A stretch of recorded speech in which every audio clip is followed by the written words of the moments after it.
श्रूयतां देवदेवेश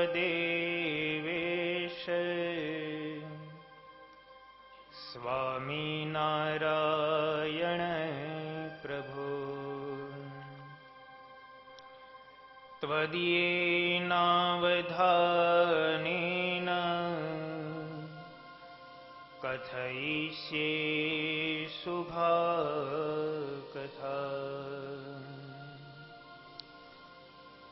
ओम अवतारिणी श्री पूर्णपुरुषोत्तमाय नमो नमः। ओम अवतारिणी श्री हरिकृष्णाय नमो नमः। ओम अवतारिणी श्री सहजानंदाय नमो नमः। श्री हरिनी परिणाम परम कृपाथी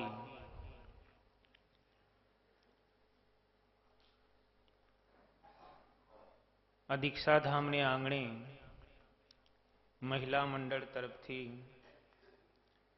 नारी भक्ताख्यानનું શ્રવણ કરી રહ્યા છે। ઘણા બધા સ્ત્રી ભક્તોના આખ્યાનો આપણે શ્રવણ કર્યા। એ સ્ત્રી ભક્તોની મહારાજ પ્રત્યેની નિષ્ઠા, ભગવાનના સ્વરૂપની ઓળખાણ, એ મહારાજની મૂર્તિ પ્રત્યેનો એમનો લગાવ, ભગવાનના એકાંતિક સત્પુરુષ અને ભગવદ ભક્તો સાથે એમનો સ્નેહ, એમના પ્રત્યેનો લગાવ કેવો હતો એ વિશેની ખૂબ સુંદર કથાઓ આપણે સાંભળી રહ્યા છીએ। જે દિવસથી શ્રીજી મહારાજ મળ્યા એ દિવસથી પોતાને વિશે પૂર્ણપાણું મનાયું હોય અને એના કેફમાં ને કેફમાં જે રાજતા હોય એવા સ્ત્રી ભક્તોના આખ્યાનો પણ આપણે સાંભળ્યા। શ્રીજી મહારાજે નાનામાં નાના જીવાત્માઓનું પણ શ્રેય થાય એ માટે ખૂબ ઉપાયો કર્યા છે। શ્રીજી મહારાજે આ પૃથ્વી ઉપર પધારી સદાવ્રતોની સ્થાપનાઓ કરી, સમાધિના પ્રકરણો ચલાવ્યા, મંદિરોના નિર્માણો કર્યા, ઉત્સવ સમયાઓ કર્યા। આટલી પ્રવૃત્તિની પાછળ મહારાજનો શુભ આશય એ જ હતો કે કોઈ પણ સંજોગે જીવાત્મા મારા સુધી પહોંચી શકે અને મારા સ્વરૂપનું જ્ઞાન, મારા સ્વરૂપનું સાનિધ્ય એમને પ્રાપ્ત થાય, આવો શ્રીજી મહારાજનો શુભાશય હતો। જેતલપુરની અંદર મહારાજે એક વખત 7 દિવસનો અને એક વખત 18 દિવસનો યજ્ઞ કર્યો। કેટલો બધો મહારાજને જીવાત્માઓનું શ્રેય કરવાનો મનમાં ઉદ્દેશ્ય હશે। સંતોની પાસે મહારાજે યજ્ઞમાં પધાવનાર બ્રાહ્મણો માટે, હરિભક્તો માટે, સંતો માટે રસોઈઓ તૈયાર કરાવે। મહારાજને બ્રાહ્મણોને જમાડવાનો ખૂબ આગ્રહ રહેતો। મહારાજ પોતે બ્રાહ્મણ હતા અને બ્રાહ્મણોનું મહારાજે ખૂબ રાખ્યું પણ છે।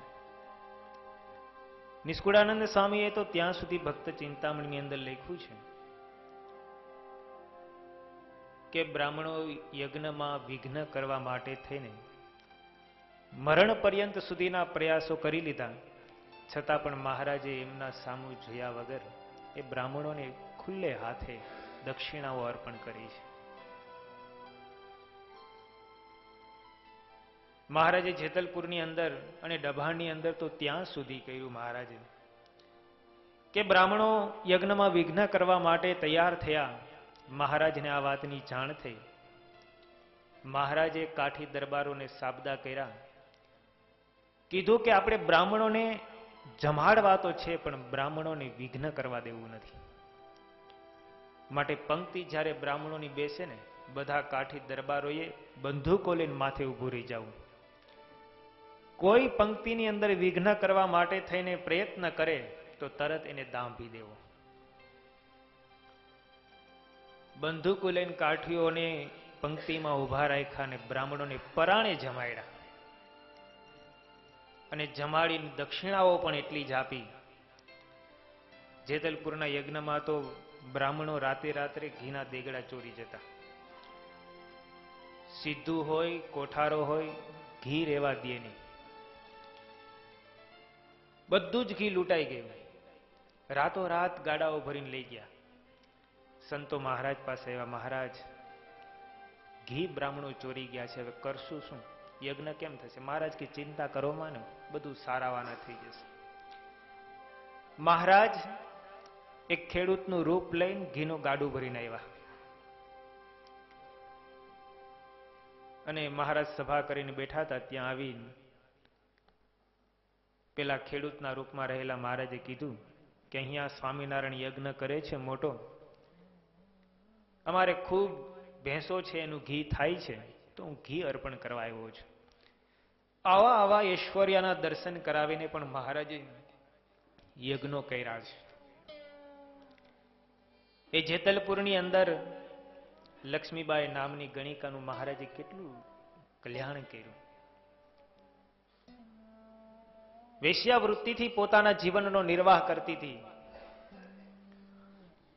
પરપુરુષને આનંદ પમાડી પોતાનું ગુજરાન ચલાવતી હતી.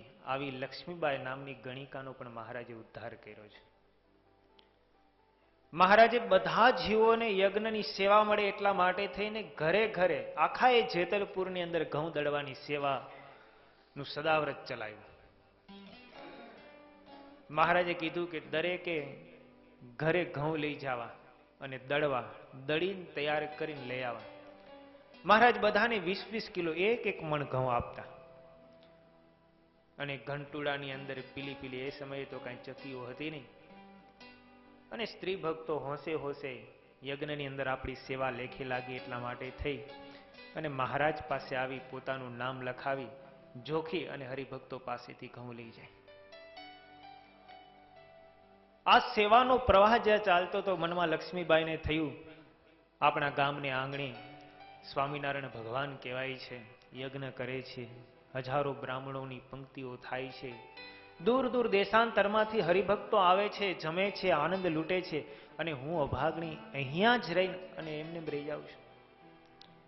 પૂર્વના કોઈ કેવા પુણ્ય હશે. મનમાં વિચાર થયો કે ચાલને મહારાજના દર્શન કરવા એકવાર જો. અને સભામાં મહારાજની મૂર્તિના દર્શન કરતાની સાથે જ એમના ચિત્તની વૃત્તિ મહારાજમાં ખેંચાઈ ગઈ.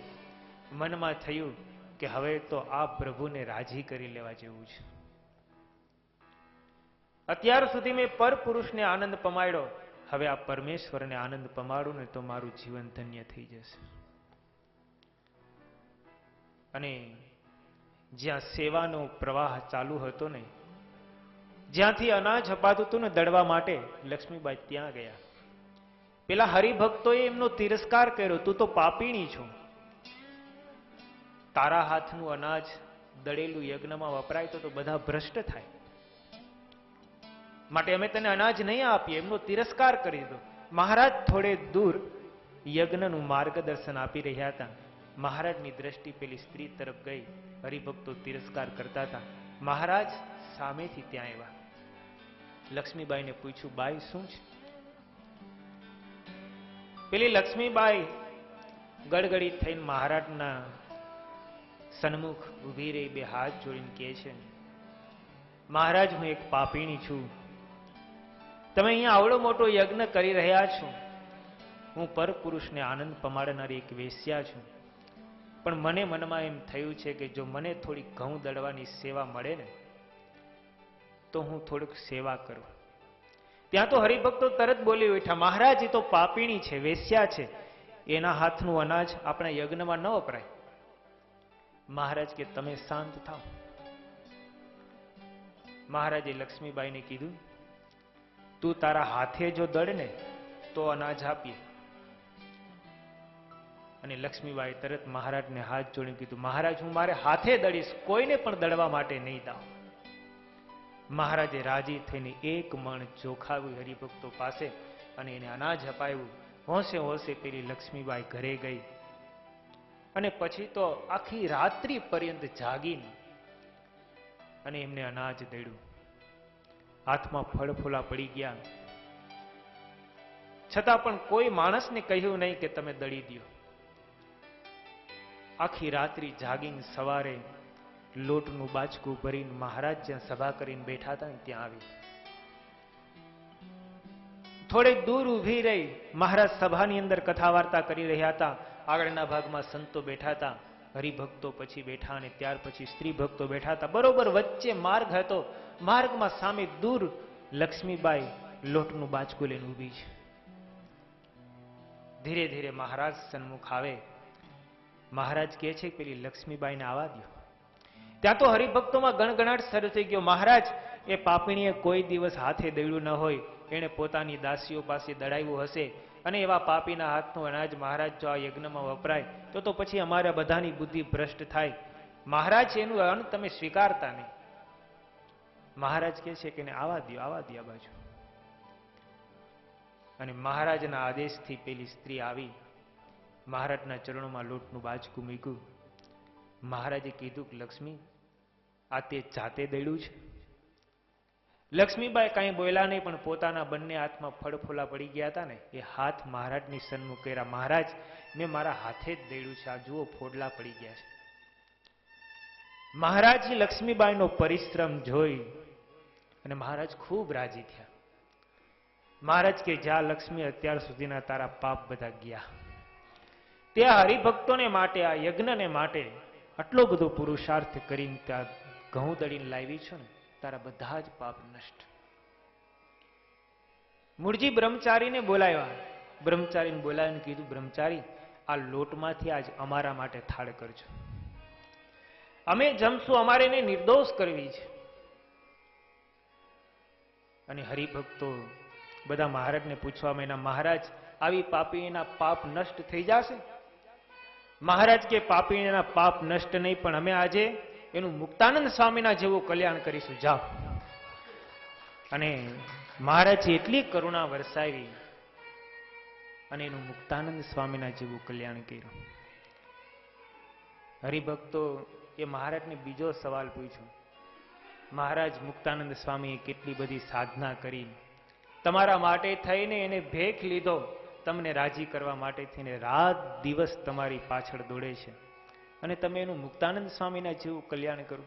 મહારાજ કે તમારા હાથમાં જો કલ્યાણ હોય તો તમે આપો, અમારા હાથમાં જોખવાનું આવતું નથી, અમને તો મોજ આવે ને એ પ્રમાણે કલ્યાણ આપીએ છીએ.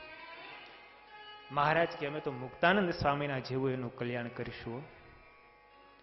આવા દયાળુ આપણા મહારાજ છે. પણ જ્યારે એની ઈચ્છા હોય એ સમયે તક જોઈ નિર્માની થઈ અને જો એ સેવાનો અવસર વધાવતા આવડે ને તો કામ થઈ જાય, નહીતર કાંઈ ન થાય. અને આવું જ્યારે કીધું ને ત્યારે બે હાથ જોડીને લક્ષ્મીબાઈએ કીધું, મહારાજ તમે મારી ઉપર કરુણા તો ખૂબ કરી, પણ મારી એટલી ઈચ્છા છે કે તમે મારે મોલે પધારો. મહારાજ કે આ યજ્ઞ પૂર્ણ થશે ને અમે તમને વચન આપીએ છીએ, જાઓ તમારા મહેલમાં અમે આવશું. અને મહારાજ એ લક્ષ્મીબાઈના મહેલની અંદર આવી ગયા, પધરામણી કરી. એ બાઈને હરખ સમાતો નથી, કારણ કે કેટલા બધા જન્મના એના પાપ હશે, પણ મહારાજે એવી કરુણા કરીને નિર્દોષ કરી દીધી. મહારાજનો એમને આનંદ હતો અને આનંદમાં ને આનંદમાં મહારાજને વધાવ્યા, મહારાજને ઢુલિયા ઉપર પધરાવ્યા. મહારાજના દર્શન કરતા કરતા એમની મનની વૃત્તિ મહારાજમાં એકાગ્ર થઈ ગઈ અને એ એકાંતિક ભક્ત બની ગઈ. કહેવાનું એ છે કે ભગવાન જ્યારે કરુણા વરસાવે અને ભક્તના હૃદયની અંદર જ્યારે ભાવના જાગૃત થાય ભગવાનને મળવાની, ત્યારે શું નથી થતું? બધું જ પ્રાપ્ત થઈ જાય છે. ભગવાનને મળવાની એકવાર જો હોશ જાગે ને તો બસ પછી જ્ઞાતિ, જાતિ, કુળ, રિવાજ કે આ લોકની મર્યાદાઓ એ કશું જ જોવામાં આવતું નથી. અને એ સત્સંગ ભગવાનના ભક્તના યોગે કરીને થાય છે. ઝીંઝાવદરની અંદર રામબા થઈ ગયા. ઝીંઝાવદરના અલિયા ખાચર નૈષ્ટિક બ્રહ્મચર્ય વ્રતનું પાલન કરતા હતા. અલિયા ખાચર ઉપર મહારાજે જયારે 18 જણાને પત્રો લખ્યા હતા, અલિયા ખાચરની યુવાન અવસ્થા હતી. અલિયા ખાચર ઉપર પત્ર આવ્યો, સાધુ થવા માટે તૈયાર થયા, કાશીની જાત્રા કરીને ભુજ ગયા. ભુજની અંદર 18 પરમહંસો ગયા, એમાં અલિયા ખાચર પણ હતા. મહારાજે 2-4 દિવસ કથા વાર્તા કરીને પોતાનું સુખ આપ્યું. પછી મહારાજે 18 જણાને આદેશ કર્યો કે હવે તમે બધા પાછા ગ્રહસ્થાશ્રમમાં જાઓ. અમારે સુંદરજી સુતારનું જે અભિમાન હતું ને એને ગાળવું હતું, એ અમે ગાળી દીધું. એકના અભિમાનને નષ્ટ કરવા માટે થઈને મહારાજે 18 જણાની પરીક્ષા લઈ લીધી. પ્રસંગ એવો હતો, મહારાજ ભાદરાની અંદર બિરાજતા હતા. સુંદરજી સુતાર ભુજના મહારાજાના કુંવરનું ખાંડું લઈને જતા હતા. સુંદરજી સુતારને મનમાં થયું કે મહારાજ ભાદરામાં બિરાજે છે, તો પછી મહારાજના દર્શન કરીને પછી જાઓ. કારણ કે એ સમયે લગ્નની અંદર કેવળ તલવાર જાતી, વરાજાને જવું ન પડતું. તલવાર જાય એટલે પરણીને કન્યાને લઈ આવે. એટલે ખાંડું લઈ અને સુંદરજી ભાઈ જતા હતા. ભાદરામ મહારાજના દર્શન કરવા માટે ગયા. મહારાજ સભા કરીને બેઠા હતા. સુંદરજીભાઈ આવ્યા, દંડવત કરવા લઈ ગયા. મહારાજ કે કોણ? સુંદરજીભાઈ કે મહારાજ દાસ છું. મહારાજ કે દાસનું લક્ષણ હું? તો કે જેમ કયો એમ કરે, એનું નામ દાસ. મહારાજ કે તો પછી આ વસ્ત્રો બધા ઉતારી, મુંડો મુંડાવી, ભગવા કપડા પહેરીને અને અમારી સાથે આવો. મહારાજે તરત જ એવો આદેશ કર્યો. સુંદરજીભાઈએ હાથ જોડીને કીધું, મહારાજ જેમ કયો એમ. સુંદરજીભાઈએ પોતે જે રાજ પોશાક પહેર્યા હતા બધા ઉતાર્યા, કારણ કે રાજના કારભારી હતા. અને બધા વસ્ત્રો ઉતારી, મુંડન કરાવીને, ભગવા વસ્ત્રો પહેરીને મહારાજ પાસે આવ્યા. મુક્તાનંદ સ્વામીને કીધું, સ્વામી અમે બરોબર કર્યું ને? મુક્તાનંદ સ્વામી કે, આ મહારાજ તમે કરો એ તો બધું બરાબર જ હોય, પણ ભુજની અંદર અમારે રહેવા માટે એક સુંદરજીભાઈનું ઘર હતું, એ પણ તમે ટાળ્યું. મુક્તાનંદ સ્વામીને મહારાજ કીધું, તમે બહુ ખોટું કર્યું કહેવાય. મહારાજ પાછા સુંદરજીભાઈ જે સાધુના કપડામાં હતા ને એને કીધું, સુંદરજીભાઈ ને કહે છે કે તમે કોણ? તો કે હું દાસ. તો કે દાસનું લક્ષણ શું? તો કે જેમ કે એમ કરે. તો કે હવે પાછા કપડા પહેરી લ્યો અને ખાંડું લઈને જાઓ. સુંદરજીભાઈએ પાછા કપડા પહેરી લીધા. પછી પાછા મહારાજ પાસે આવ્યા અને મહારાજને કીધું, મહારાજ આવી પરીક્ષા તમે મારી કરી એમાં તો હું પાસ થઈ ગયો, પણ બીજા કોઈની પરીક્ષા તમે આવી કરતા નહીં. આવું થોડુંક અભિમાન સુંદરજીભાઈને આવ્યું કે હું તો પસાર થઈ ગયો તમારી પરીક્ષામાં, પણ આવું બીજા કોઈની પરીક્ષા તમે કરતા નહીં. આટલું જ કહીને વહી ગયા. એ સુંદરજીભાઈના ગર્વને ટાળવા માટે થઈને પછી ભાદરામાંથી જ રૂડીબાઈના ઘરેથી મહારાજે 18 જણાને પત્ર લખ્યા કે જે કામ કરતા હોય એ કામનું પડતું મૂકીને તમે ઘરે બેઠા હોય તો ચાલતા થઈ જાજો, ચાલતા હોય તો દોડતા થઈ જાજો. કોઈ કામમાં પ્રવૃત્ત તો કામને તરછોડી અને તરત દોડી અને જેતલપુર જજો, ગોવિંદ સ્વામીને મળી, ભગવા વસ્ત્રો ધારણ કરીને કાશીની જાત્રાએ જઈને અને પછી ભુજ આવજો. આવો પત્રની અંદર 18 જણાને આદેશ કર્યો. એ 18 જણા એની અંદર આ અલૈયા બાપુ હતા. હજી એમના લગ્ન પણ નહોતા થયા, યુવાન અવસ્થા હતી, દરબાર હતા, ગામ ધણી હતા. મહારાજ પાસે આવ્યા 18 પરમહંસો. ભુજની અંદર મહારાજ બિરાજતા હતા. આગળથી સંદેશો મળ્યો કે કાશીની જાત્રા કરીને 18 પરમહંસો આવી રહ્યા છે. મહારાજ કે ચાલો ચાલો આપણે બધા પરમહંસોને વધાવવા જવું છે. ભુજના હરિભક્તોને સાથે લીધા. એ ગંગારામ મલ ને આદિ બધા હરિભક્તો મહારાજની સાથે આવ્યા. પરમહંસોની 18 જણાની ટુકડી આમથી સામેથી આવતી હતી. મહારાજ દંડવટ કરવા લાગ્યા. મહારાજ કે અમારા વચને આને સંસાર છોડી દીધો, માટે અમે એને દંડવટ કરીએ. અને વધારે 18 પરમહંસો દોડ્યા, મહારાજને બેઠા કરી લીધા. મહારાજ તમે આ શું કરો છો? મહારાજ કે અમારા વચને તમે સંસાર છોડી દીધો, તમે તો બહુ મોટા છો. મહારાજ એક એક પરમહંસને પછી ભેટા. મહારાજે 2-4 દિવસ સુધી પોતાની પાસે બેસાડ્યા, ખૂબ પોતાની મૂર્તિનું કથા વાર્તાનું સુખ આપ્યું, બધાને કૃતાર્થ કરી દીધા. 4 દિવસ પછી મહારાજ કહે છે કે હવે તમે બધા પાછા સંસારમાં જાઓ, અમારે તમારા દ્વારા ખૂબ મોટા કામ કરવા છે. સંતોએ બધાએ હાથ જોડીને મહારાજને પ્રાર્થના કરી, મહારાજ હાથીની અંબાડી ઉપર બેસાડીને હવે શું કામ એને ગધેડે ઉપર બેસાડો છો? આવું મૂર્તિનું સુખ આપી, કથા વાર્તાનું સુખ આપી, હવે સંસાર રૂપી ખાડામાં અમને શું કામ એને ધકેલો છો?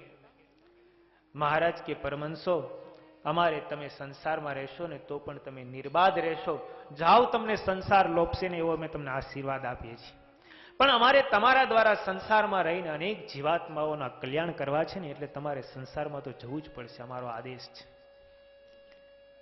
સુંદરજી ભાઈ સામે જોઈને કીધું, સુંદરજી ભાઈ, અમારા વચને 18 જણાએ ત્યાગ કરી દીધો, તમે એક નથી, આવા તો અનેક સંપ્રદાયની અંદર છે. અને એ 18 પરમહંસો પાછા ઘરે ગયા, પણ જેણે સંસાર કર્યો નહોતો ને એને પછી ક્યારેય સંસાર કર્યો જ નહીં. જે પરણેલા હતા એ ગ્રહસ્થાશ્રમની અંદર આવ્યા, પણ એ ગ્રહસ્થાશ્રમમાં જોડાયા નહીં. એને સ્ત્રીની સાથે રહ્યા, પણ સ્ત્રીની વ્રત છેડા લઈ લીધા હતા.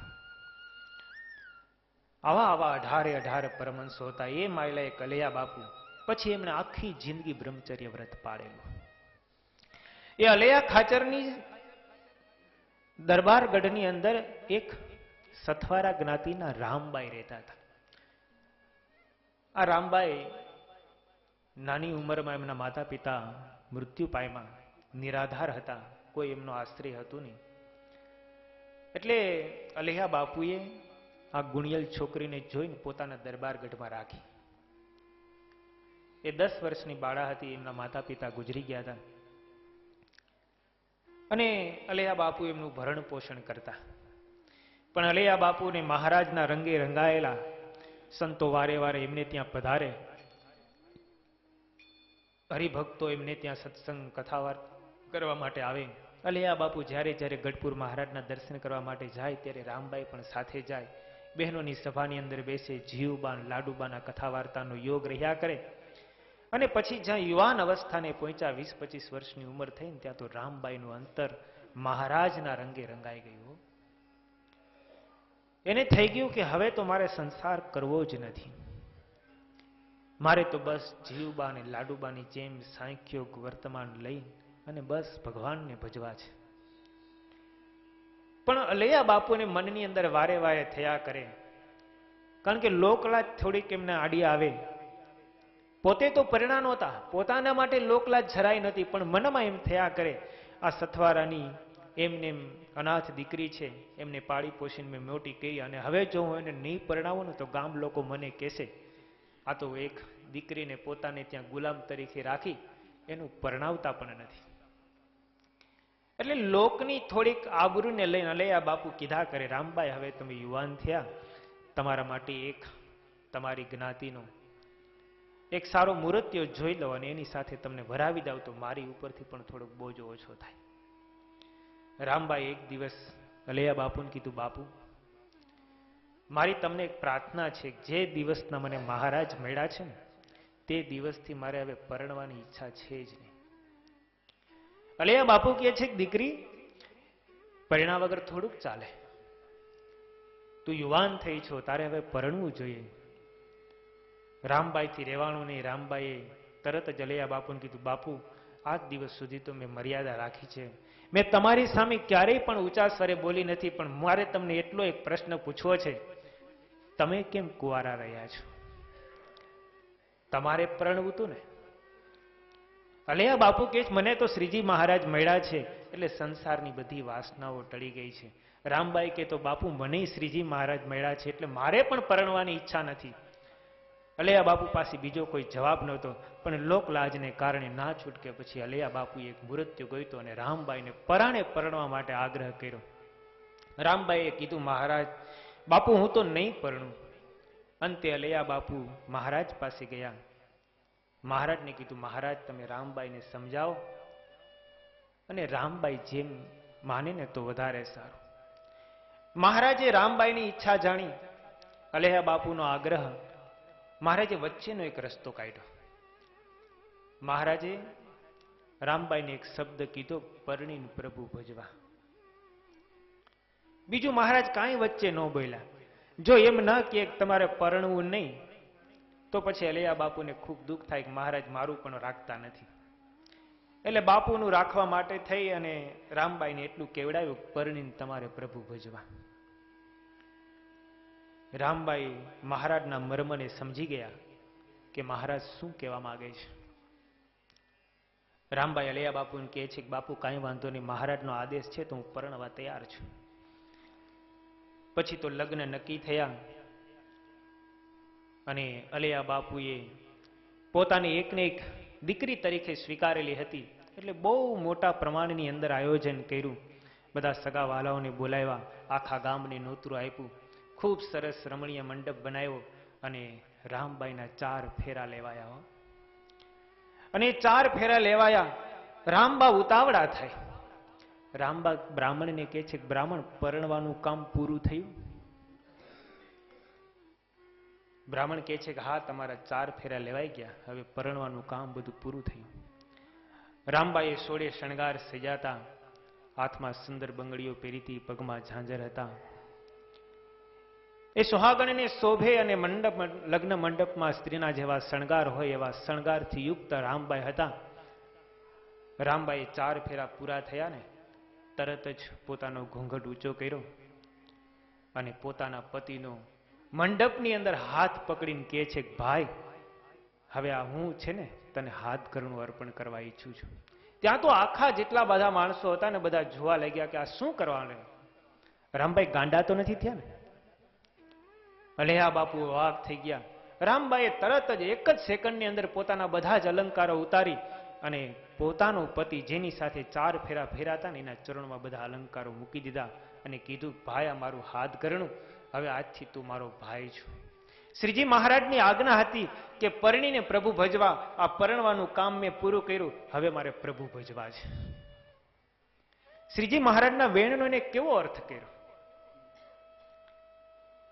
અલૈયા બાપુના હાથ જોડીને કહે છે, બાપુ તમારું પણ રહ્યું, મહારાજનું પણ રહ્યું, હવે મારે પ્રભુ ભજવાની ઈચ્છા છે.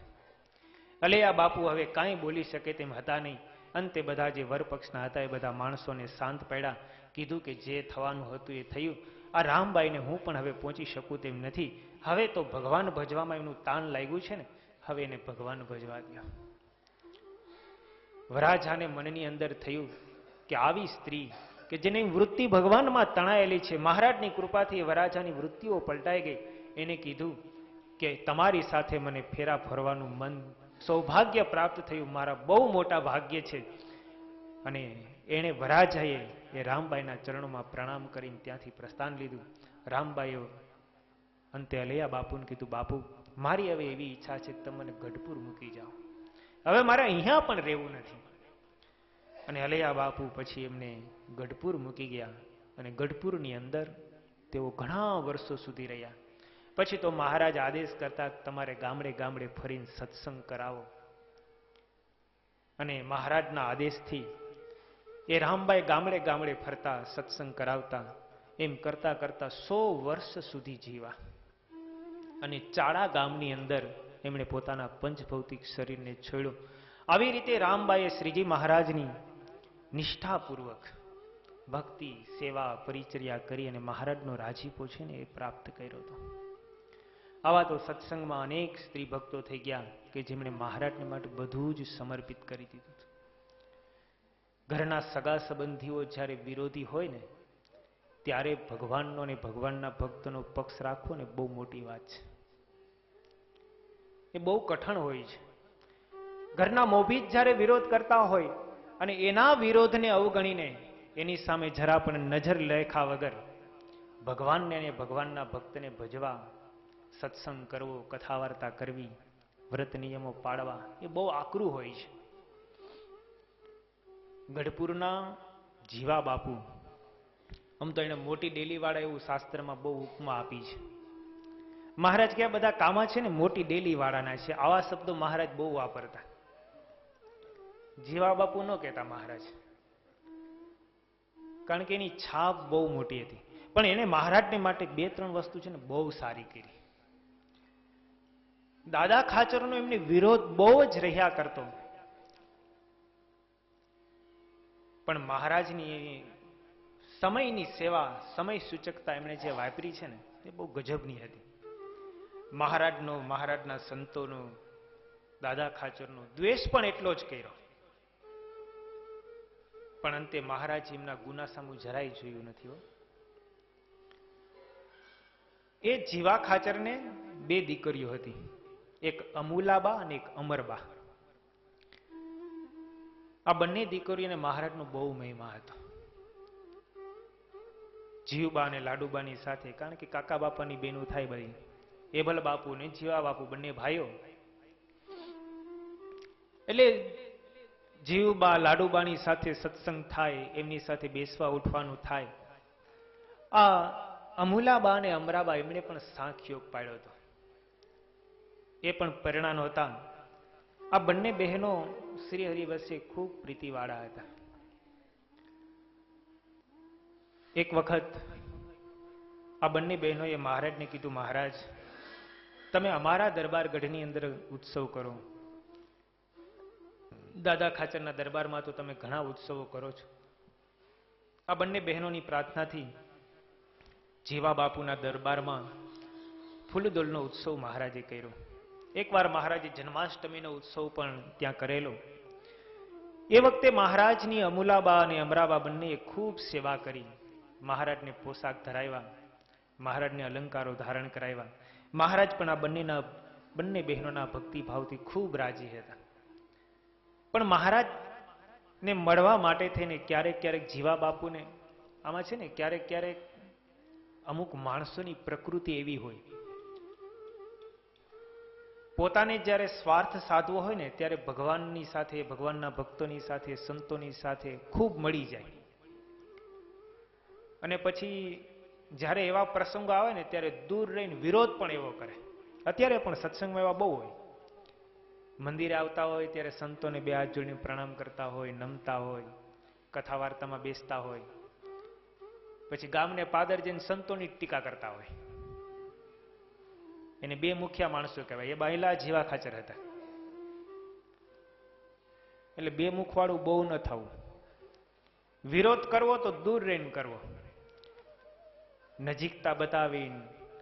એટલે સંતોને ભ્રમમાં રાખે, પણ ભગવાન શું જોનારો નહીં હોય? ભગવાન બધાયના અંતર્યામી છે. બધાને કહી દે કે ભાઈ તું આવો જ છો. એટલે બહુ વિરોધ અંદરથી હોય ને તો બહારથી દેખાડવો, બહારથી કાલાવાલા કરવાને અંદરથી વિરોધ રાખવો, એવું ન કરવું. બહુ અંદર હોય એવા બહાર એવી સરળ પ્રકૃતિ વાળા થઈએ ને તો ઘણું બધું સારું. એની ઉપર ભગવાનની ને મોટા સંતની કૃપા અત્યંત. એટલે આ જીવા ખાચર થી ડરી ડરીને અમરાબા અને અમુલાબા મહારાજની પાસે જાય, મહારાજની સાથે એકાંતમાં ક્યારેક મળવું હોય તો મળવા છે. પણ આ જીવા બાપુનો થોડો થોડો મનની અંદર ડર રહ્યા કરે. એક વખત ધનતેરસના દિવસે અમુલાબા અને અમરાબાએ મહારાજને પ્રાર્થના કરી, મહારાજ અમારે તમને જમાડવા છે. મહારાજ કે જીવા બાપુ ઘરે છે કે નથી? તો કે ના મહારાજ, જીવા બાપુ બહાર ગયા છે. તો મહારાજ કે અમે તમારે ત્યાં આવશું. કારણ કે આ બંને બહેનોનો પ્રેમ એવો હતો એટલે મહારાજ એમને ત્યાં પધાર્યા. મહારાજને માલપુડા દૂધપાકની રસોઈ કરીને જમાડી. મહારાજ ખૂબ રાજી થયા. એકવાર જીવા ખાચરે દાદા ખાચરને મારવા માટે થઈને 2000 માણસોનું કાવતરું ગોઠવ્યું. કારણ કે એક ખેતર એવું હતું જેમાં જીવા ખાચરનો દાદા ખાચરનો બંનેનો ભાગ હતો, જેને તકરારિયું ખેતર કહેવાતું. એમાં જીવા ખાચરના માણસો જો વાવે તો દાદા ખાચરના માણસો એને લણી જાય, અને દાદા ખાચરના માણસો જો વાવે તો જીવા ખાચરના માણસો લણી જાય. આવું તકરારિયું ખેતર વર્ષો થયા અને આ પરિસ્થિતિ ચાલ્યા કરતી. મહારાજના વખતમાં બહુ ઘમસાણ યુદ્ધો થયા. 40 પાર્ષદોમાંથી સામે ખબર અને મતારો બંને જણા આવ્યા હતા. 200 માણસોનું ટોળું એક બાજુ અને એક બાજુ મહારાજના 40 પાર્ષદો. બાજરો ઉભો તો જોરદાર. અને 40 પાર્ષદોને મહારાજે રક્ષણમાં રાખ્યા હતા. ખબડ અને મતારાનું યુદ્ધ થયું સામે, અને ભગુજીએ ત્યારે જે પોતાની શક્તિ બતાવી હતી, અને ભગુજીને 18 ઘા શરીરમાં લઈ ગયા હતા, પણ મહારાજે એમને જીવનદાન આપ્યું. આ પ્રસંગ બહુ જાણીતો છે, પણ કહેવાનું શું છે કે જીવા ખાચરને અને દાદા ખાચરને બહુ તકરાર રહ્યા કરતી હતી. ખરા ઉપરથી જીવા ખાચર ભાવનગર જઈને ભાવનગરના મહારાજાને ચડાવી દે, અને ભાવનગરના મહારાજા એમની વાતોમાં આવી જાય, કારણ કે જીવા ખાચરનું ભાવનગરના દરબારમાં ખૂબ ચાલતું. એટલે દરબારના માણસો આવે અને ખરા ઉપર જ્યાં દાદા ખાચરનું અનાજ હોય ને એની ઉપર ચોકી મૂકી દે, કોઈ રીતે અનાજ ઉપાડવા ન દે. આવો ખૂબ ઉપદ્રવ મહારાજના વખતમાં રહેતો હતો. છતાં પણ જોવાની વાત તો એ છે, કોઈ દિવસ દાદા ખાચરે, જીવબાઈ, લાડુબાઈએ મહારાજને પ્રાર્થના ન કરી, મહારાજ તમે તો સર્વેશ્વર ભગવાન છો, આમાંથી કંઈક છુટકારો થાય એવું કરો ને. સ્વયં ભગવાન બાજુમાં હોય ને પ્રાર્થના ન કરવી ને એ બહુ મોટી વાત છે. કેટલી એમની નિષ્કામ ભક્તિ હશે. નહીતર મહારાજ આદેશ કરે તો ન થઈ જાય કઈ. પણ મહારાજ પણ એવા કંઈ ન કરે, ભક્તની પરીક્ષા કરે, એને સચોટ બનાવે. એમાં એક વખત એવું બન્યું, અમુલાબા અને અમરાબાને ખબર પડી ગઈ કે જીવા બાપુ દાદા ખાચરને મારવા માટેનું કાવતરું કરે છે. જીવા બાપુને ખબર ન પડે એવી રીતે આ બંને બહેનો મહારાજ પાસે ગયા અને મહારાજને વાત કરી, મહારાજ બાપુ આવું કરવા ઈચ્છે છે. મહારાજ કે કાંઈ વાંધો નહીં. મહારાજે તરત જ દાદા બાપુને, દાદા ખાચરને બીજે ગામ મોકલી દીધા. મહારાજે દાદા ખાચરને કીધું કે 8-10 દિવસ સુધી તમારે અહીંયા આવવું નહીં. અને 8-10 દિવસની અંદર મહારાજે એવો જ ચમત્કાર બતાવ્યો ને કે જીવા ખાચરનું બધું જ કાવતરું હતું ને બધું વિખાઈ ગયું. મહારાજ પછી અમરાબા અને અમુલાબા ઉપર બહુ રાજી થયા. તમે દાદા ખાચરને માટે બહુ સારું કામ કર્યું છો. આટલો બધો ઉપદ્રવ હતો છતાં પણ મહારાજ એમની ઉપર રાજી હતા. જીવા બાપુનું શરીર જ્યારે પડવાનું થયું ને ત્યારે અમરાબા અને અમુલાબા બંને મહારાજને પ્રાર્થના કરી, મહારાજ અમારા બાપુના ગુના માફ કરજો, તમે એના ગુના સામે જોતા નહીં, એનું કલ્યાણ કરજો. મહારાજ કે એણે અમારી તકની સેવા ખૂબ કરી છે, માટે અમે તકની સેવાને જોઈને એનું કલ્યાણ કરશું, અમે એના ગુના સામે નહીં જોઈએ. અને અમરાબા અને નમુબાલે વચન આપ્યું કે જાઓ અમે તમારા બાપુનું કલ્યાણ કરીશું. કારણ કે મહારાજની તકની સેવા એને બહુ સરસ કરેલી. મહારાજની એકવાર દિશાએ જવાનું બહુ થયું, વારે વારે જવું પડે નાવા માટે. અને એ સમયે જીવા બાપુના દરબારની અંદર મહારાજ રહેતા હતા. કારણ કે જીવા ખાચર ક્યારેક ક્યારેક ગામના મોભી હતા, એટલે મહારાજને રાખે પોતાની પાસે. અને બહાર બહુ વરસાદ પડે, બહાર જવું કેમ પોસાય. મહારાજ કે અમારે તરત જવું છે જાજરૂ, કંઈક વ્યવસ્થા કરો, બહાર વરસાદ છે, વરસાદની અંદર જવું કેમ. એટલે તરત જ જીવા બાપુએ કીધું કે મહારાજ જરાય ચિંતા ના કરો, આ અમારો ચૂલો છે ને રસોડામાં, એ ચૂલા ઉપર બેસી જાઓ. અને મહારાજને ચૂલા ઉપર બેસાડી અને જાજરૂ જવાનું કીધું. મહારાજે આ જીવા ખાચરની સેવાને નજરમાં રાખી. એક વખત મહારાજને જમ્યા, મહારાજને વારે વારે ઉપકા આવતા હતા. મહારાજ સભા કરીને બેઠા હતા, આગળ જીવા બાપુ ને બીજા દરબારો બધા બેઠા હતા. મહારાજને અચાનક ઉલટી કરવાનું થયું અને તરત જ જીવા બાપુએ પોતાનું પાઘડું હતું ને પાઘડું લઈને મહારાજના મોઢા આગળ ધર્યું. મહારાજે એમાં ઉલટી કરી અને મહારાજે ઉલટી કરી અને તરત મહારાજ થોડાક સ્વસ્થ થયા. મહારાજ જીવા બાપુ ઉપર બહુ રાજી થયા. મહારાજ કે જીવા બાપુ તમે બહુ સારું કામ કર્યું, નહીતર આ બધું કપડા ને બધું બગડી જાત. અરે મહારાજ આવી સેવા અમને ક્યાંથી. આ 2-3 વસ્તુથી મહારાજ એમની ઉપર ખૂબ રાજી થઈ ગયા હતા. મહારાજ કે અમે એની તકની સેવા જોઈને અમે એનું કલ્યાણ કરીશું. આવી રીતે એ અમુલાબા અને અમરાબાની પ્રાર્થનાથી શ્રીજી મહારાજે જીવા બાપુનું કલ્યાણ કર્યું હતું. એવા જ એક સ્ત્રી ભક્ત લોયાના હેતબા હતા. આ એક સ્ત્રી ભક્તોના આખ્યાનો બહુ અદભુત છે.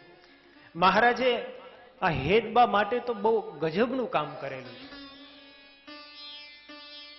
લોયાની અંદર સુરા બાપુ, એ સુરા ખાચરના પત્નીનું નામ શાંતાબા હતું. આ શાંતાબા એ આખા ગામની અંદર સત્સંગ કરાવેલો. એમાં એક ગામની અંદર સાંગા પટેલ રહે.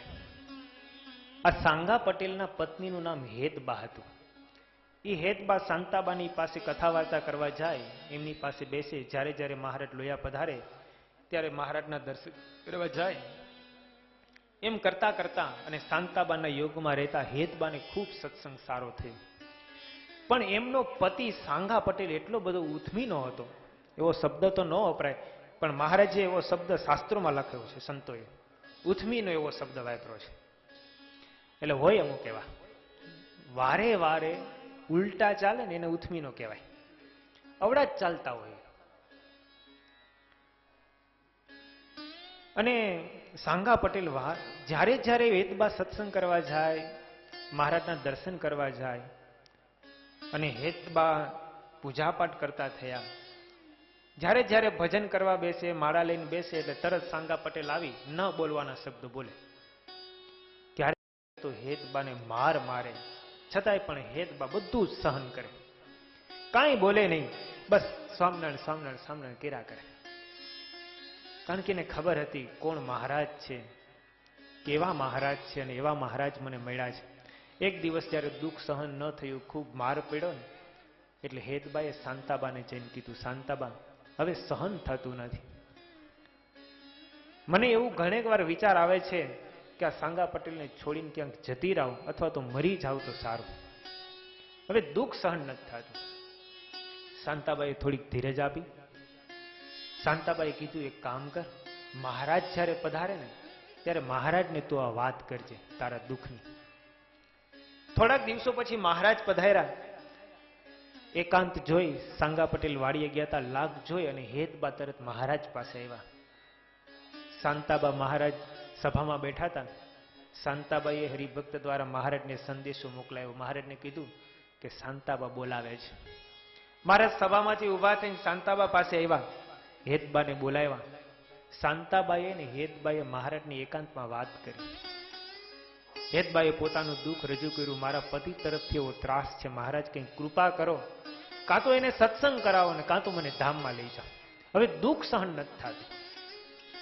મહારાજ કે તમે થોડાક દિવસો શાંતિ રાખો, હું બધા સારાવાના કરી દઈશ.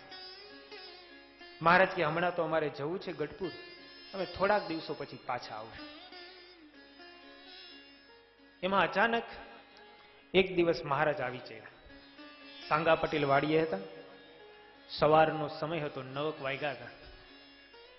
આ બાજુ હેતબા સાંગા પટેલ માટે ભાત તૈયાર કરી અને ઘરની બહાર નીકળવાનું થયું. મહારાજની સાથે એક પાર્ષદ અને મહારાજ બંને જણા આવ્યા અને હેતબાના ઘરને દરવાજે આવીને ઉભા રહ્યા. હેતબાને ઘરની બહાર નીકળ્યું, માથા ઉપર હુંડલો, હુંડલામાં સાંગા પટેલનું ભાત બધું. હેતબાને કે હેતબા અમને ભૂખ લાગી છે. હેતબાએ તો તરત જ મહારાજની અંદર પધરાવ્યા, હુંડલો મીકો અને રસોઈ કરવા માટે તૈયાર થઈ. મહારાજ કે સુંડલામાં શું છે? તો કે મહારાજ એમાં તો મારા પતિનું ભાત છે, એને ભાત દેવા જતી હતી ત્યાં તમે પધાર્યા. મહારાજ કે મોડું નહીં થાય તારા પતિને? મહારાજ તમે પધાર્યા, મારા તો બહુ મોટા ભાગ્ય છે.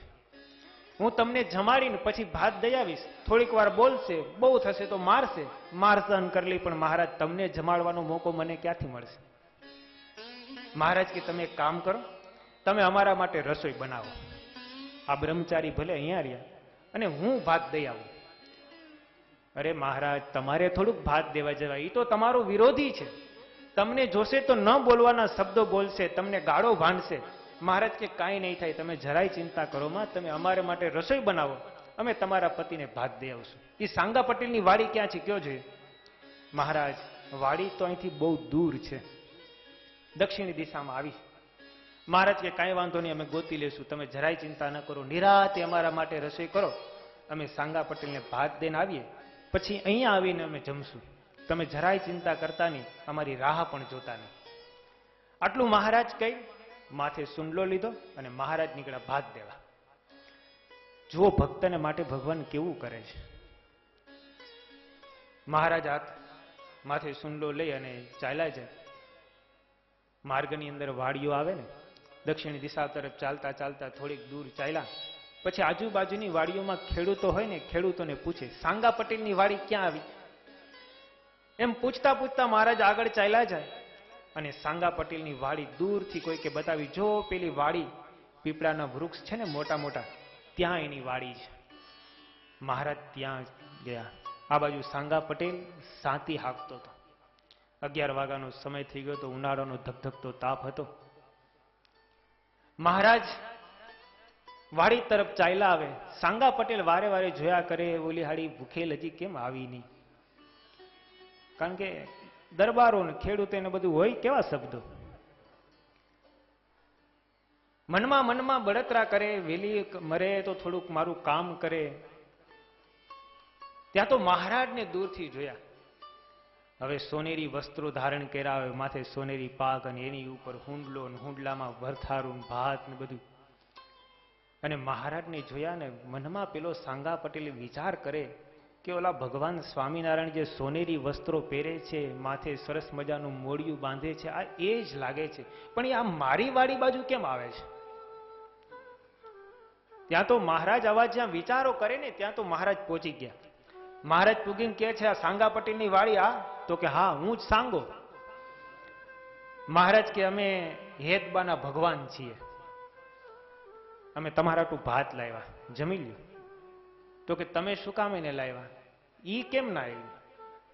તો કે અમને ભૂખ લાગી હતી, અમે એને જમવાનું કીધું એટલે અમારા માટે રસોઈ બનાવે છે અને અમે તમારા ટુ ભાત લાવ્યા છીએ, હવે તમે જમી લ્યો. સાંગા પટેલ કે તમે આવ્યા મને તો કઈ વાંધો નથી, પણ ઈ આવી હોત ને તો હું જમત ને એટલી વારી કોસ હાકત, તો આ કોસ તો બંધ ન રહેત. તમે આવ્યા એમાં મારે એટલી નુકસાની ગઈ. મહારાજ કે એમાં હું, તમે નિરાયતે જમો પીપળાના વૃક્ષને છાંયે, હું એટલી વાર કોસ હાકી દઈશ. અરે સ્વામિનારાયણ, તમને કોસ હાકતા આવડે? મહારાજ કે એમને બધું આવડે. અને મહારાજ તરત કોસ હાકવા વળગ્યા. અને મહારાજે થોડીક વારમાં એવો કોસ હાક્યો, એવો કોસ હાક્યો, થોડીક વારમાં તો આખું ખેતર પલારી દીધું. સાંગો પટેલ જમતા જમતા વિચાર કરે, આ સ્વામિનારાયણ પાસે કૌશલ્ય બહુ સારું છે, મારા કોઈ કોસ હાકે છે, થોડીક વારમાં તો આખું ખેતર પલરી ગયું. અને સાંગો પટેલ નિરાયતે જમો. મહારાજ ખેતર પલાળીને મહારાજ સાંગા પટેલ પાસે આવ્યા. મહારાજને કે હવે હું થોડીક વાર આરામ કરું, પણ તમારા કરતા મારી ઘરવાળી આવી હોત ને તો સારું હતું. મહારાજ કે કેમ, અમે આવ્યા એમાં તમને વાંધો હું? મહારાજ બીજો તો મને કઈ વાંધો નહીં, પણ હું 1-8 કલાક આરામ કરું. એ દરમિયાન મારી ઘરવાળી જો આવી હોત ને તો આ રચકાનો એકાદો ક્યારો વાટી દેત. એ ક્યારો વાટી લે ત્યાં સુધીમાં હું થોડોક આરામ કરી લેત. મહારાજ કે અમને દાંતેડું આપો, અમને વાટતા આવડે. મહારાજ કે લાવો દાંતેડું. અને મહારાજે દાંતેડું લીધું અને આ બાજુ સાંગા પટેલ સૂતો. પણ મહારાજે એની એવી ઊંઘ લેવડાવી દીધી ને 3 વાગ્યા સુધી સુવડાવી મૂક્યો. મહારાજે નિરાતે ક્યારો વાટ્યો, ગાડું ભરી દીધું. પછી મહારાજે ઉઠાડ્યા. મહારાજ કે સાંગા પટેલ ઉઠો. અને સાંગા પટેલ જાગ્યા પણ એવી નિંદ્રા એને કરાવી દીધી, અંતરમાં જે ઉદ્વેગ હતો ને એ ઉદ્વેગ બધો શાંત કરી દીધો. સાંગા પટેલ કે મહારાજ તમારે જમવાનું બાકી છે કે જમી લીધું? મહારાજ કે અમારે તો હજી બાકી છે, અમે તો હેતબાને રસોઈ કરવાનું કીધું હતું, હેતબાએ રસોઈ કરીને અમારા માટે રાહ જોતા હશે. તમે અમારી પાસે ક્યારો વઢાવ્યો, આ કોસ હકાવ્યો, એટલે અમારે ઘણો સમય વ્યતીત થઈ ગયો. સાંગા પટેલને મનમાં થયું, ઓહો હો, ભગવાને મારા માટે ભાત લઈ આવ્યા, મને જમાડ્યો અને હું સૂઈ ગયો અને મેં અભાગ્ય આને પૂછ્યું પણ નહીં જમવાનું. પછી મહારાજને કે મહારાજ હાલો હાલો ઝટ કરો. મહારાજને કે તમે ગાડા ઉપર નીણ ઉપર તમે બેસો અને હું ગાડું હાકું. અને સાંગા પટેલ ગાડું હાક્યું અને મહારાજ ગાડા ઉપર નીરણ ભરી અને નીરણની ઉપર બેઠા અને ગામમાં ઘરે આવ્યા. મહારાજને રાહ જોઈને જ પેલા હેતબાતો ઉભા હતા કે ક્યારે મહારાજ આવે ને ક્યારે જમાડું. પણ દૂરથી જોયું સાંગા પટેલ ગાડું હાકે, મહારાજ નીરણના ગાડા ઉપર બેઠા. હેતબાને હાશકારો થઈ ગયો કે મારા પતિને આને મૂંડો ખરો, કારણ કે હવે શાંતિ થશે. અને સાંગા પટેલ જેવા આવ્યા ને આવતા વેદ તરત હેદબાને ઠપકો આપવા માંડ્યા. તને એટલી ખબર નથી પડતી કે તે રસોડું અહીંયા કરી રાખ્યું હોય તો તારે ભાત લઈને ભગવાનને જમાડવા ન્યા આવાય, ભગવાન ભૂખા થયા હશે. હેદબાને એ સાંગા પટેલના શબ્દો વઢનાર હતા ને, પણ બહુ મીઠા લાગ્યા. આજ તારે જે કેવું હોય તે કહી દે, પણ ભગવાન આજ મારું કામ કરી દીધું છે. અને હેદબાએ પ્રેમથી પછી મહારાજને જમાડ્યા અને સાંગા પટેલને મહારાજનો ગુણ આવ્યો. પછી તો સાંગા પટેલે પણ કંઠી બાંધી અને સત્સંગી થયા. કહેવાનું શું છે કે એક ભગવાન ભક્તને માટે કેવું કામ કરે છે. એ ક્યારા વાઢી દે, એ કોષ પણ હાકી દે, પણ જીવાત્માનું જે પ્રકારે શ્રેય થાય અને જે પ્રકારે પોતાના પ્રેમી ભક્તના મનોરથ પૂરા થાય ને, એવું ભગવાન ચોક્કસ કરતા હોય છે. આવી જ્યારે અંદરથી હેત અને ભક્તિ જાગે ને, ત્યારે આ બધું કામ થાય છે. ત્યાર પછી છાપરીના જાનબાઈનો પ્રસંગ છે. આ જુઓ, એક એક સ્ત્રી ભક્તોના તમે આખ્યાનો સાંભળો ને, આપણી રોમાવલી ખડી થઈ જાય. કેટલી કેટલી સાધનાઓ ભગવાનને મેળવવા માટે કરે છે. આ છાપરીના જાનબાઈ એ શુક્રાચાર્યની દીકરી દેવયાની હતા. કેટલા વર્ષોની સાધના કરી કરીને ભગવાનને મેળવવા માટે તપ કરતા હતા. અને છાપરી ગામની અંદર જાનબાઈ એમનો જન્મ થયો હતો. એ વાળાક દેશની અંદર મહુવા અને રાજુલા ગામની નજીકમાં છાપરી ગામ આવેલું છે. કાઠી જ્ઞાતિમાં રાવતભાઈ એમના પુત્રી તરીકે એમનો જન્મ થયેલો. એમના ભાઈનું નામ જુઠાભાઈ હતું, એની માતાનું નામ કામળબાઈ હતું. એક વખત મહારાજના દર્શન કરવા માટે થઈ અને કામળબાઈ અને જાનબાઈ બંને ગઢપુર આવ્યા. પહેલી વાર મહારાજના દર્શન થયા અને જાનબાઈની વૃત્તિ મહારાજમાં ખેંચાઈ ગઈ. મહારાજને કહે છે કે મહારાજ તમે અમારે ગામ પધારો. મહારાજ કહે છે કે અમે તમારે ગામ આવશું. આટલું મહારાજે વચન આપી દીધું. થોડાક દિવસ ગઢપુરમાં રહી અને કામળબાઈ અને જાનબાઈ બંને જણા પોતાને ઘરે ગયા. પણ જાનબાઈએ મનમાં નક્કી કરી લીધું કે હવે તો કોઈ પણ સંજોગે જપ તપ વ્રત કરીને ભગવાનને મારે રાજી કરી લેવા છે. કારણ કે એમને ભગવાનની ઓળખાણ થઈ ગઈ હતી. કેટલા વર્ષોથી, કેટલા યુગોથી શુક્રાચાર્યની દીકરી દેવયાની હતી, એમને શ્રાપ થયો હતો કચ્છનો. ત્યારથી લઈને અત્યાર સુધી અનેક જન્મો વિતાવ્યા અને અંતે આજ ભગવાનનું સાક્ષાત દર્શન થયું. હવે તો નક્કી કરી લીધું કે ભગવાનને મારી રાજી કરવા છે. પછી તો એ કોરડાની અંદર બેસે, જપ કરે, તપ કરે, ધ્યાન કરે, ધારણા કરે અને બસ માળા લઈને અખંડ સાધના કર્યા કરે. પછી તો રાત્રિના સમયે પણ એવી બધી સાધનાને વધારી ઊંઘ આવે ને તો પોતાના બંને ગોઠણ ઉપર ઘંટુડાના પડ મૂકે. જાનબાઈની સાધના અભાધાર હતી. એ બંને ઘંટુડા ઉપર બંને પગ ઉપર ઘંટુડાઓ મૂકે, છતાં પણ જો ઊંઘ આવે ને તો પોતાના ચોટલાને ઉપર નડિયામાં જે વાંસ હોય ને એની સાથે બાંધે, જેથી કરીને ઊંઘ ના આવે. આવી કઠોર સાધના કરીને દિવસ અને રાત્રિ બસ મહારાજનું ભજન કરતા હતા.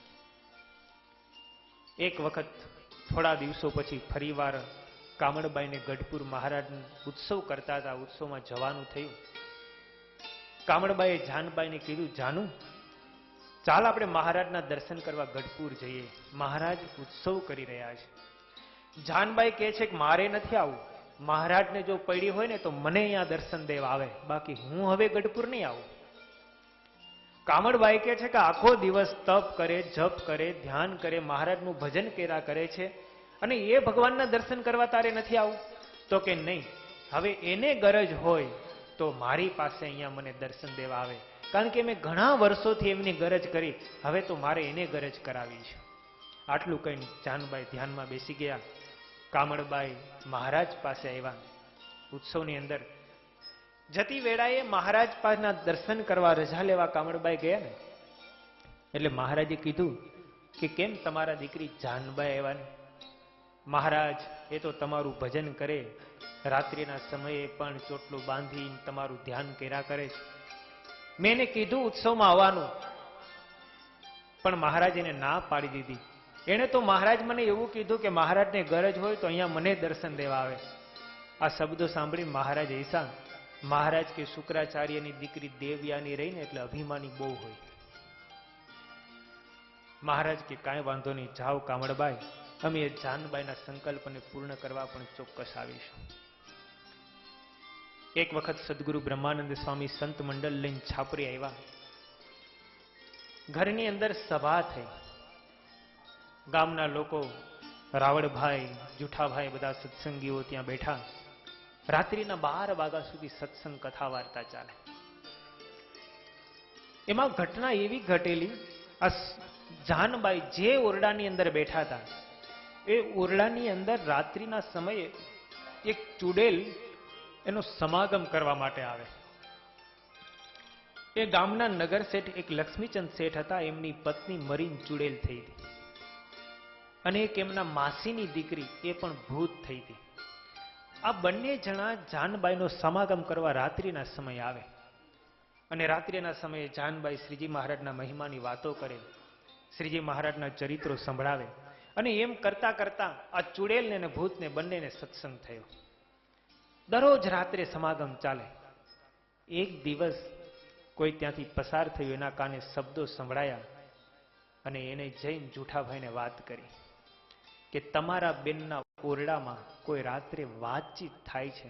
મને એવું લાગે છે કે આપણા દરબારોની લાજ જાય એવું કામ ન થાય તો સારું. જૂઠાભાઈએ તપાસ કરી. સ્વામી તો ત્યાં જ બિરાજતા હતા. જૂઠાભાઈએ કીધું, જાનબાઈ ઓરડામાં કોણ છે? તો કે કોઈ નથી ભાઈ, હું એકલી જ છું. છતાં પણ જૂઠાભાઈથી રહેવાયું નહીં. એને ઓરડાનું દ્વાર ખોલી અને અંદર પ્રવેશ કર્યો અને અંદર જ્યાં આવે ને જોયું તો જાનબાઈ એકલા જ હતા. કારણ કે પેલી તો ચુડેલ હતી, એને કેવળ જાનબાઈ જોઈ શકતા હતા, પણ બીજું કોઈ જોઈ નહોતું શકતું. પેલા જૂઠાભાઈ બૂઠા પડ્યા. એને કીધું, બેન બહારથી અવાજ સંભળાય છે કે અંદર કોઈ વાતચીત કરતું હોય એવું, અને તમે કહો છો એકલા છો અને અહીંયા અંદર પણ કોઈ દેખાતું નથી, સાચું કહો કોણ છો? જાનબાઈ કહે છે કે ભાઈ, આમાં તમારે મારા પ્રત્યે શંકા કરવા જેવું કંઈ છે નહીં. લક્ષ્મીચંદ શેઠની પત્ની ચુડેલ થઈ છે અને આપણા માસીની દીકરી એ ભૂત થઈ છે. એ બંને જણા પોતાના મોક્ષ માટે થઈને મારી પાસે શ્રીહરિના ચરિત્રો સાંભળવા આવે છે અને હું એને કથા વાર્તા કરું છું.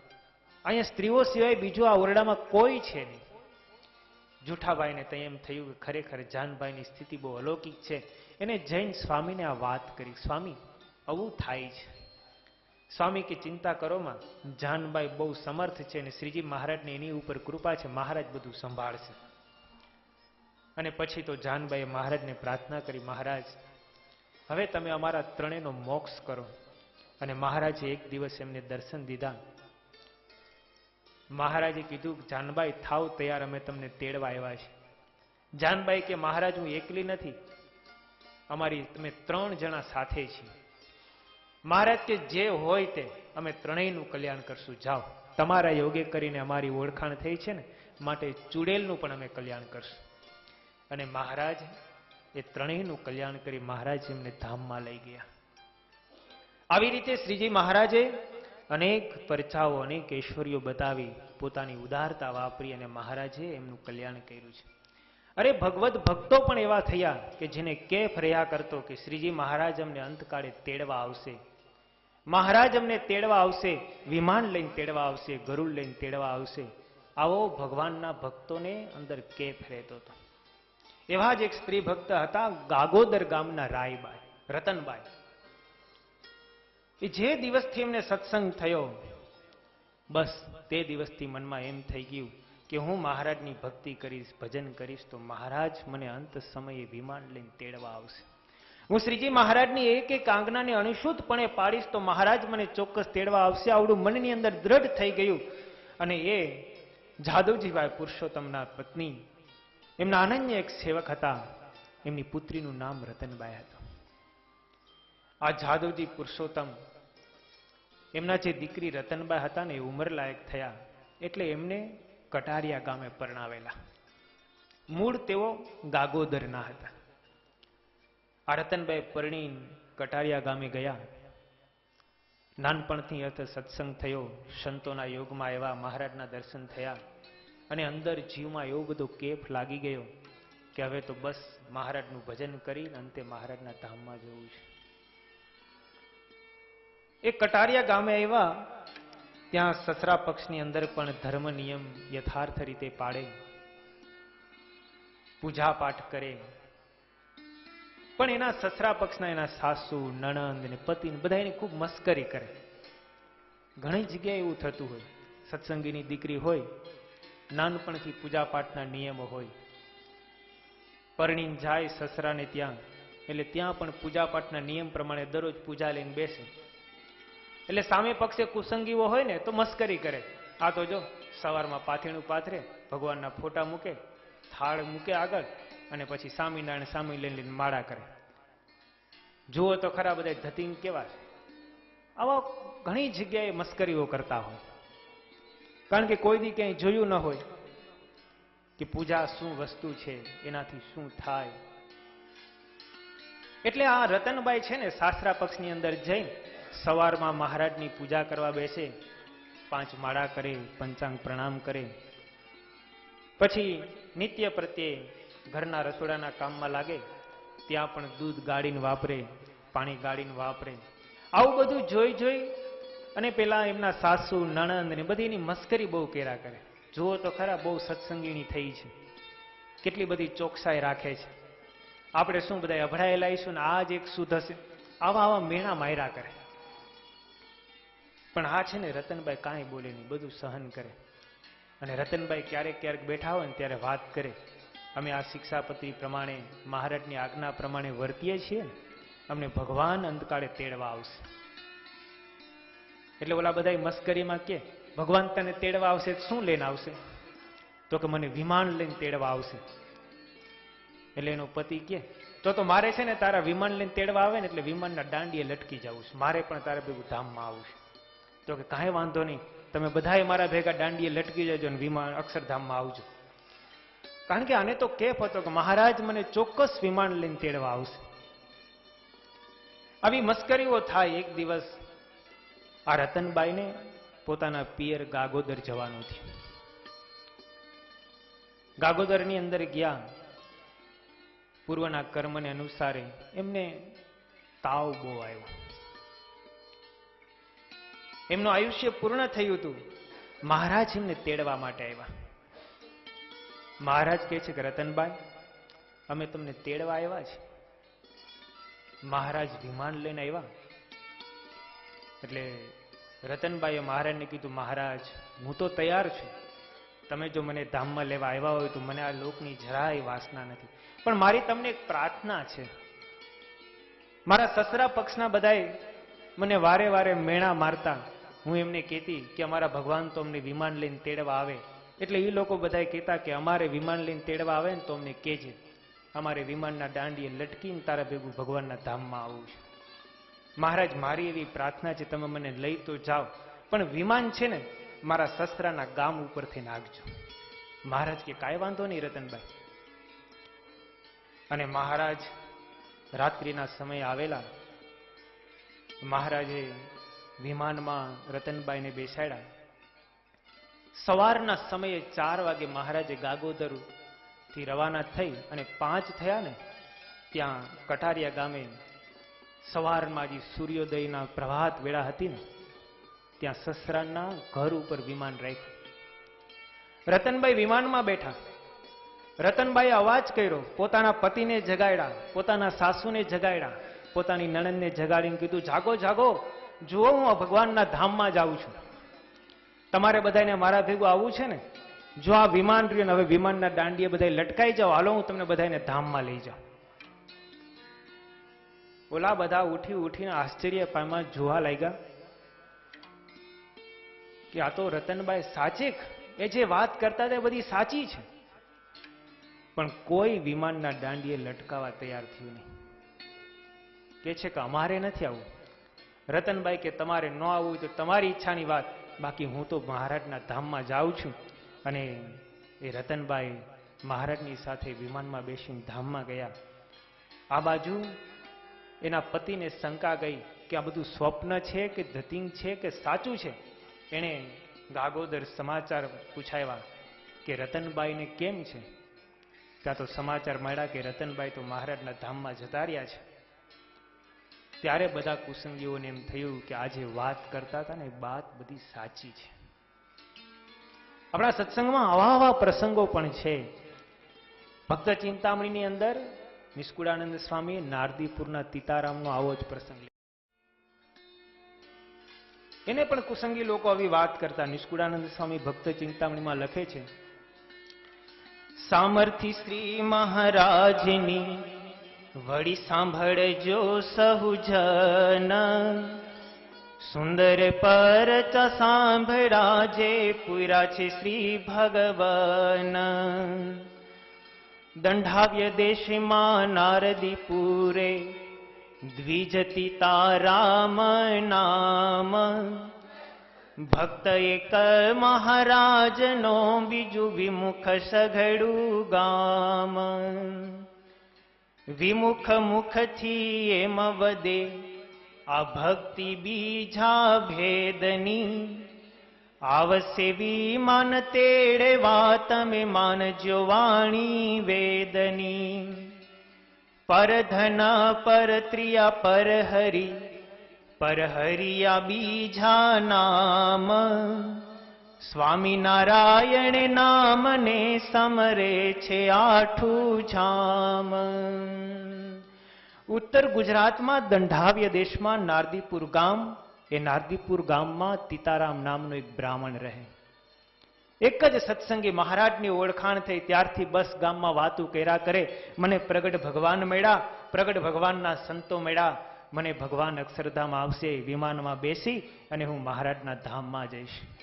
ગામના લોકો તીતારામની ઠેકડી કરે કે વિમાન જો તને તેડવા માટે આવે ને તો અમારે પછી વિમાનના દાંડીએ લટકી જવું છે. અને તીતારામનું આયુષ્ય પૂરું થયું. મહારાજ એમને તેડવા માટે આવ્યા. મહારાજ જે તીતારામને પોતાના વિમાનમાં બેસાડ્યા. મહારાજે કીધું, કઈ ઈચ્છા છે? તો કે મહારાજ મારી તો કાંઈ ઈચ્છા નથી, પણ ગામ લોકો, વિમુખ લોકો, ખડ લોકો મારી મસ્કરી કરતા કે તને વિમાન લઈને તેડવા આવે ને તો પછી અમને કહેજે. મહારાજ મારી એવી ઈચ્છા છે કે તમે મને વિમાન લઈને તેડવા આવ્યા છે ને એવું દર્શન આખા ગામના લોકોને કરાવો, જેથી ગામના લોકોને ખબર પડે કે હું જે વાત કરતો હતો, જે ભગવાનની વાત કરતો હતો એ ભગવાન અને વાત બધું સાચું છે. મહારાજે એવો ચમત્કાર કર્યો, આખા ગામના લોકોને ખબર પડી કે તીતારામને મહારાજ તેડવા આવ્યા છે. અને મહારાજે આખા ગામમાં 3 વિમાનના રાઉન્ડ માર્યા અને તીતારામે પોકારી પોકારીને કીધું, કોઈને આવું હોય ને તો વિમાનના દાંડીએ લાગી જાઓ, હું તમને ધામમાં લઈ જાશ. પણ કોઈ ગામ લોકો તૈયાર ન થયું. ત્યારે ગામ લોકોને આશ્ચર્ય થયું, ખરેખર આ તીતારામ ભગત હતા અને ભગવાન પણ એમના સાચા અને ભગત પણ સાચો. આવો નિષ્કુળાનંદ સ્વામીએ પરચો લખ્યો છે. આ સત્સંગનો કેપ છે, આ સત્સંગની એક ખુમારી છે. સાચો હૃદયમાં જો એકવાર સત્સંગ દ્રઢ થયો હોય ને અને એકવાર ખુમારી લાગી હોય ને તો પછી ખુમારી ઉતરે નહીં. અને એવી જ સત્સંગની ખુમારી અને સત્સંગના કેપવાળા ગાંડલાના મૂડી ડોસી હતા. એનો કેપ અને એની ખુમારી તો આખા સંપ્રદાયમાં વખણાય છે. કેવી એની ખુમારી! એ સૌરાષ્ટ્ર પ્રદેશના અમરેલી જિલ્લામાં રાજુલા ગામની બાજુમાં ગાંડલા ગામ. આ ગામની અંદર વાટલિયા પરિવારમાં મૂડી નામના ડોશી થઈ ગયા. મૂળ તો એમનું દેતડ ગામ હતું. એક વખત નાનપણની અંદર દેતડથી સંઘગઢપુર જતો હતો. આ મૂડીબાઈ પણ એ સંઘની સાથે ગઢડા ગયા. શ્રીજી મહારાજના દર્શન કર્યા. મહારાજના દર્શન કરતાની સાથે હૈયે ટાઢક વળી મનમાં નક્કી કરી લીધું, ખરેખર આ ભગવાન સાચા છે અને ભગવાનના સાધુ સાચા છે. હવે તો બસ આ શ્રી હરિનું જ ભજન કરી લેવું છે. મહારાજને પ્રાર્થના કરતા કીધું, મહારાજ કોક વાર અમારા ખોરડા પાવન કરજો પ્રભુ. મહારાજે હા કે ના કંઈ ન કીધું, પણ આંખના પલકારાથી સ્મિત કરીને કીધું કે અમે ચોક્કસ તમારે ત્યાં આવશું. પાપણ સેજ હલાવી મૂડી ડોસી ખૂબ રાજી થયા આ વાતને તો દિવસો પછી વર્ષો વીતી ગયા અને આ મૂડીબાઈ પરણી અને ગાંડલા આવ્યા છે. એક દિવસનો સમય છે. મૂડી ડોસી ગામને ગોદરે પાણી ભરવા માટે ગયા છે.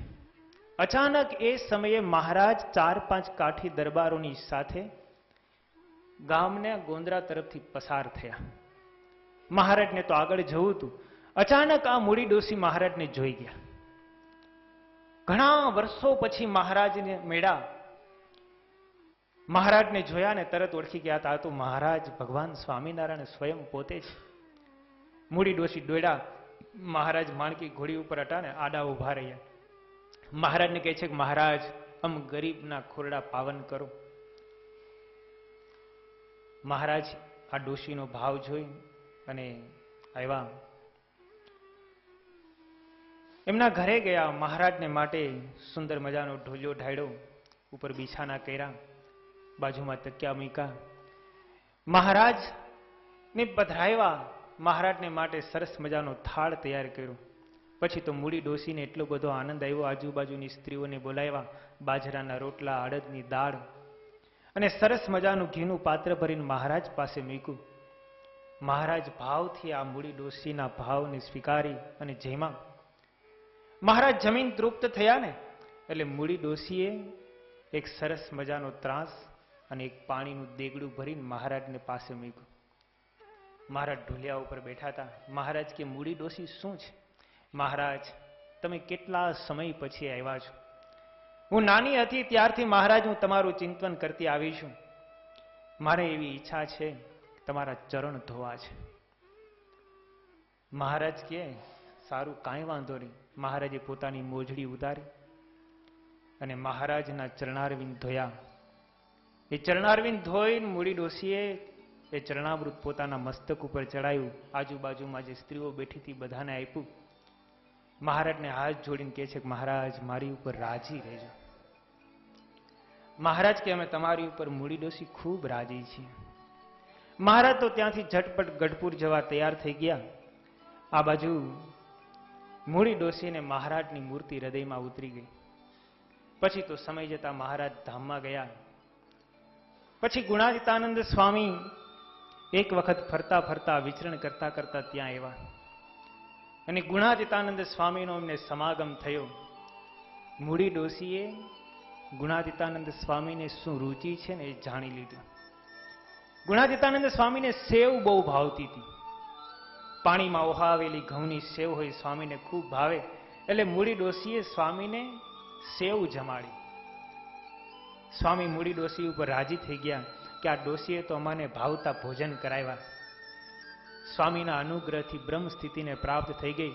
સ્વામીનો સમાગમ થયો. શ્રીજી મહારાજનો સર્વોપરી મહિમા સમજાયો અને એવા કેફની અંદર એ રાજતા થયા. બસ વૃદ્ધા અવસ્થા આવી ત્યાં સુધી બસ એના એ કેફની અંદર શ્રીજી મહારાજનું ભજન કર્યા કરે. સંતોનો સમાગમની અંદર જે જે વાતો સાંભળી એ વાતોને યાદ કર્યા કરે. એક દિવસ રાત્રિના સમયે શ્રીજી મહારાજે દર્શન દીધા. મહારાજે દર્શન દઈને કીધું કે કાલે સવારે બપોરના 2 વાગે હું મૂડી ડોસી તને ધામમાં લઈ જઈશ. અને મૂડી ડોસી તો રાજીના રેડ થઈ ગયા. મહારાજ મને ધામમાં લઈ જવા માટે આવશે. સવાર થયું. પોતાના પતિ જાદવજીને કીધું કે તમે છે ને વાડીએથી વેલા આવી જજો. રોજના નિયમ પ્રમાણે જાદવજી ભાઈ અને કરણીભાઈ બંને જણા, એના ભાઈ કરણીભાઈ બંને જણા વાડીએ જાય.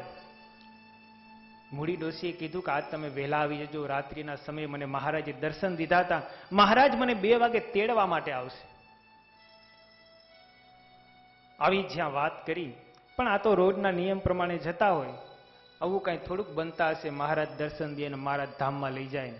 એણે મૂડી ડોસીની વાતને કાને ધરીની અને એ બંને ભાઈઓ તો વાડીએ જતા રહ્યા.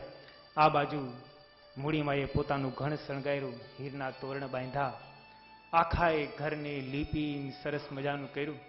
આજુબાજુમાંથી બધી સ્ત્રીઓ હતી ને સ્ત્રીઓને બોલાવીને કીધું ધૂન કરો, મહારાજ મને તેડવા માટે આવવાના છે. અને આ મૂડીબાઈની વાતને સાંભળી અને બધી સ્ત્રીઓ તો ધૂન કરવા લાગી. થોડોક સમય થયો ને 10 વાગવા આવ્યા ને ત્યાં તો મૂડીબાઈના શરીરમાં થોડો થોડો તાવ આવવા લાગ્યો. અને એકાદ 2 કલાકની અંદર તો એટલો બધો તાવ આવ્યો, શરીર આખું ધગી ગયું, ધ્રુજવા લાગે. તરત સંદેશો મોકલાયો વાડીએ જાદવજી ભાઈને કે જલ્દી ઘરે આવો, મૂડીબાઈને તાવ આવ્યો છે, ખૂબ શરીર ધગે છે. જાદવજી ભાઈ ને એના દિયર કર્ણભાઈ બંને જણા આવ્યા.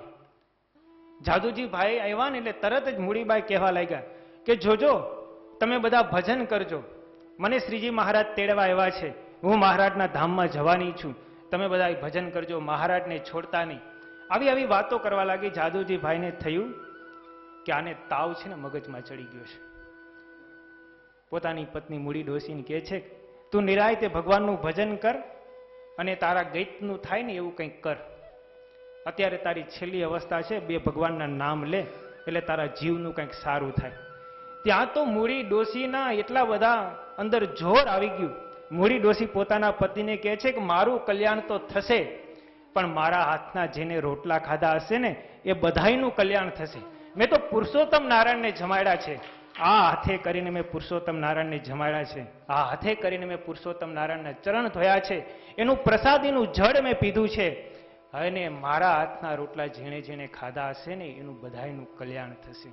એટલું નહીં, મારા ગોળાનું કોઈએ પાણી પીધું હશે એ બધાયનું કલ્યાણ, મારા જેમણે દર્શન કર્યા હશે ને એનું પણ કલ્યાણ થશે. આવી જ્યાં વાત કરે કેફની, અને પછી પોતાના પતિને કહે છે તમે શ્રીજી મહારાજને છોડતા નહીં, મહારાજ આવી ગયા છે, સાથે ગુણાતીતાનંદ સ્વામી આદિ સંતો છે, હું મહારાજના ધામમાં જાઉં છું, જય સ્વામિનારાયણ. આટલું કઈ મૂડી ડોસી બરાબર 2 વાગે ધામમાં જતા રહ્યા. શ્રીજી મહારાજ એમને ધામમાં લઈ ગયા. બધા હરિભક્તોને, સ્ત્રી ભક્તોને એમ થયું, ઓહો, આ મૂડી ડોસી તો ધામમાં જતા રહ્યા. પછી તો એ મૂડી ડોસીનું શરીર હતું પંચભૂતનું, એને બધા પગે લાગ્યા કે ખરેખર આવા એકાંતિક ભક્ત, આવા નિષ્ઠાવાળા ભક્ત. એટલે ગુણાતીતાનંદ સ્વામીએ વાતુની અંદર લખ્યું છે, એ આ પ્રસંગને લખ્યું છે કે કોઈ સત્સંગીના ગોળાનું પાણી પીવે ને એનું પણ કલ્યાણ. આ એક સત્સંગનો કેપ છે, આ એક સત્સંગની નિષ્ઠા છે. આવા સમર્થ અને નિષ્ઠાવાળા સ્ત્રી ભક્તો આપણા સત્સંગની અંદર, આપણા સમાજની અંદર થઈ ગયા છે. અત્યારે પણ એવા હોય, ન હોય એવું નથી, પણ આવો નિષ્ઠા અને આવો કેપ થાય ને તો કામ થાય, નહીતર કામ ન થાય. પણ એના માટે અનન્ય નિષ્ઠા હોવી જોઈએ, ભગવાન પ્રત્યેનો લગાવ હોવો જોઈએ, અને આ બધું કરવા માટે થઈને સંત સમાગમ કરવો પડે. શ્રીજી મહારાજની સર્વોપરી ઉપાસના કેળવવી પડે. કોણ હતા, કેવા હતા, આપણને કોણ મળ્યા છે, આટલો જો પાવર ચડી જાય ને તો પણ બસ છે. આવા આવા અનેક સ્ત્રી ભક્તોના આખ્યાનો છે. એવા જ એક નિષ્ઠાવાન ની કેફવાળા બોચાસણના નાની બા હતા. એક વખત શ્રીજી મહારાજ વન વિચરણ કરતા કરતા બોચાસણ પધાર્યા છે.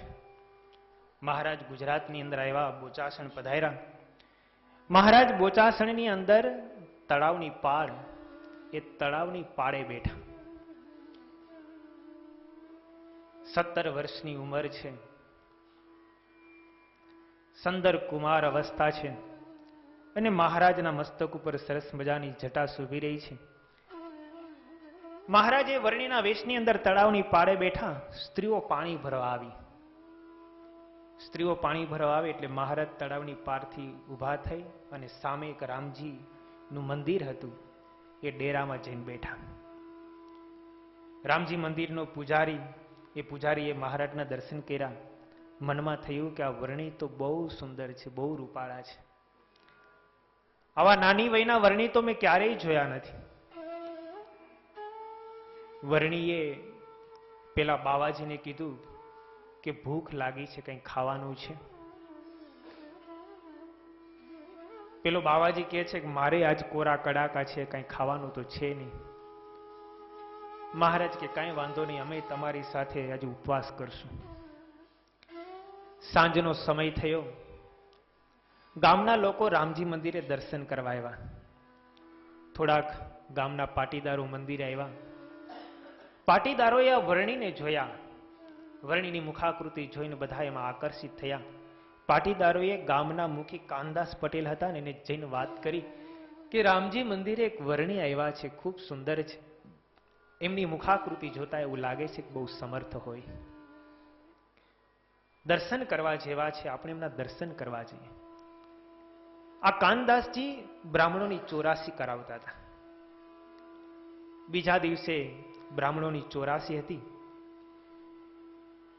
કાશીદાસે પોતાના પુત્ર કાનદાસે પોતાના પુત્ર કાશીદાસને કીધું, કાશીદાસ,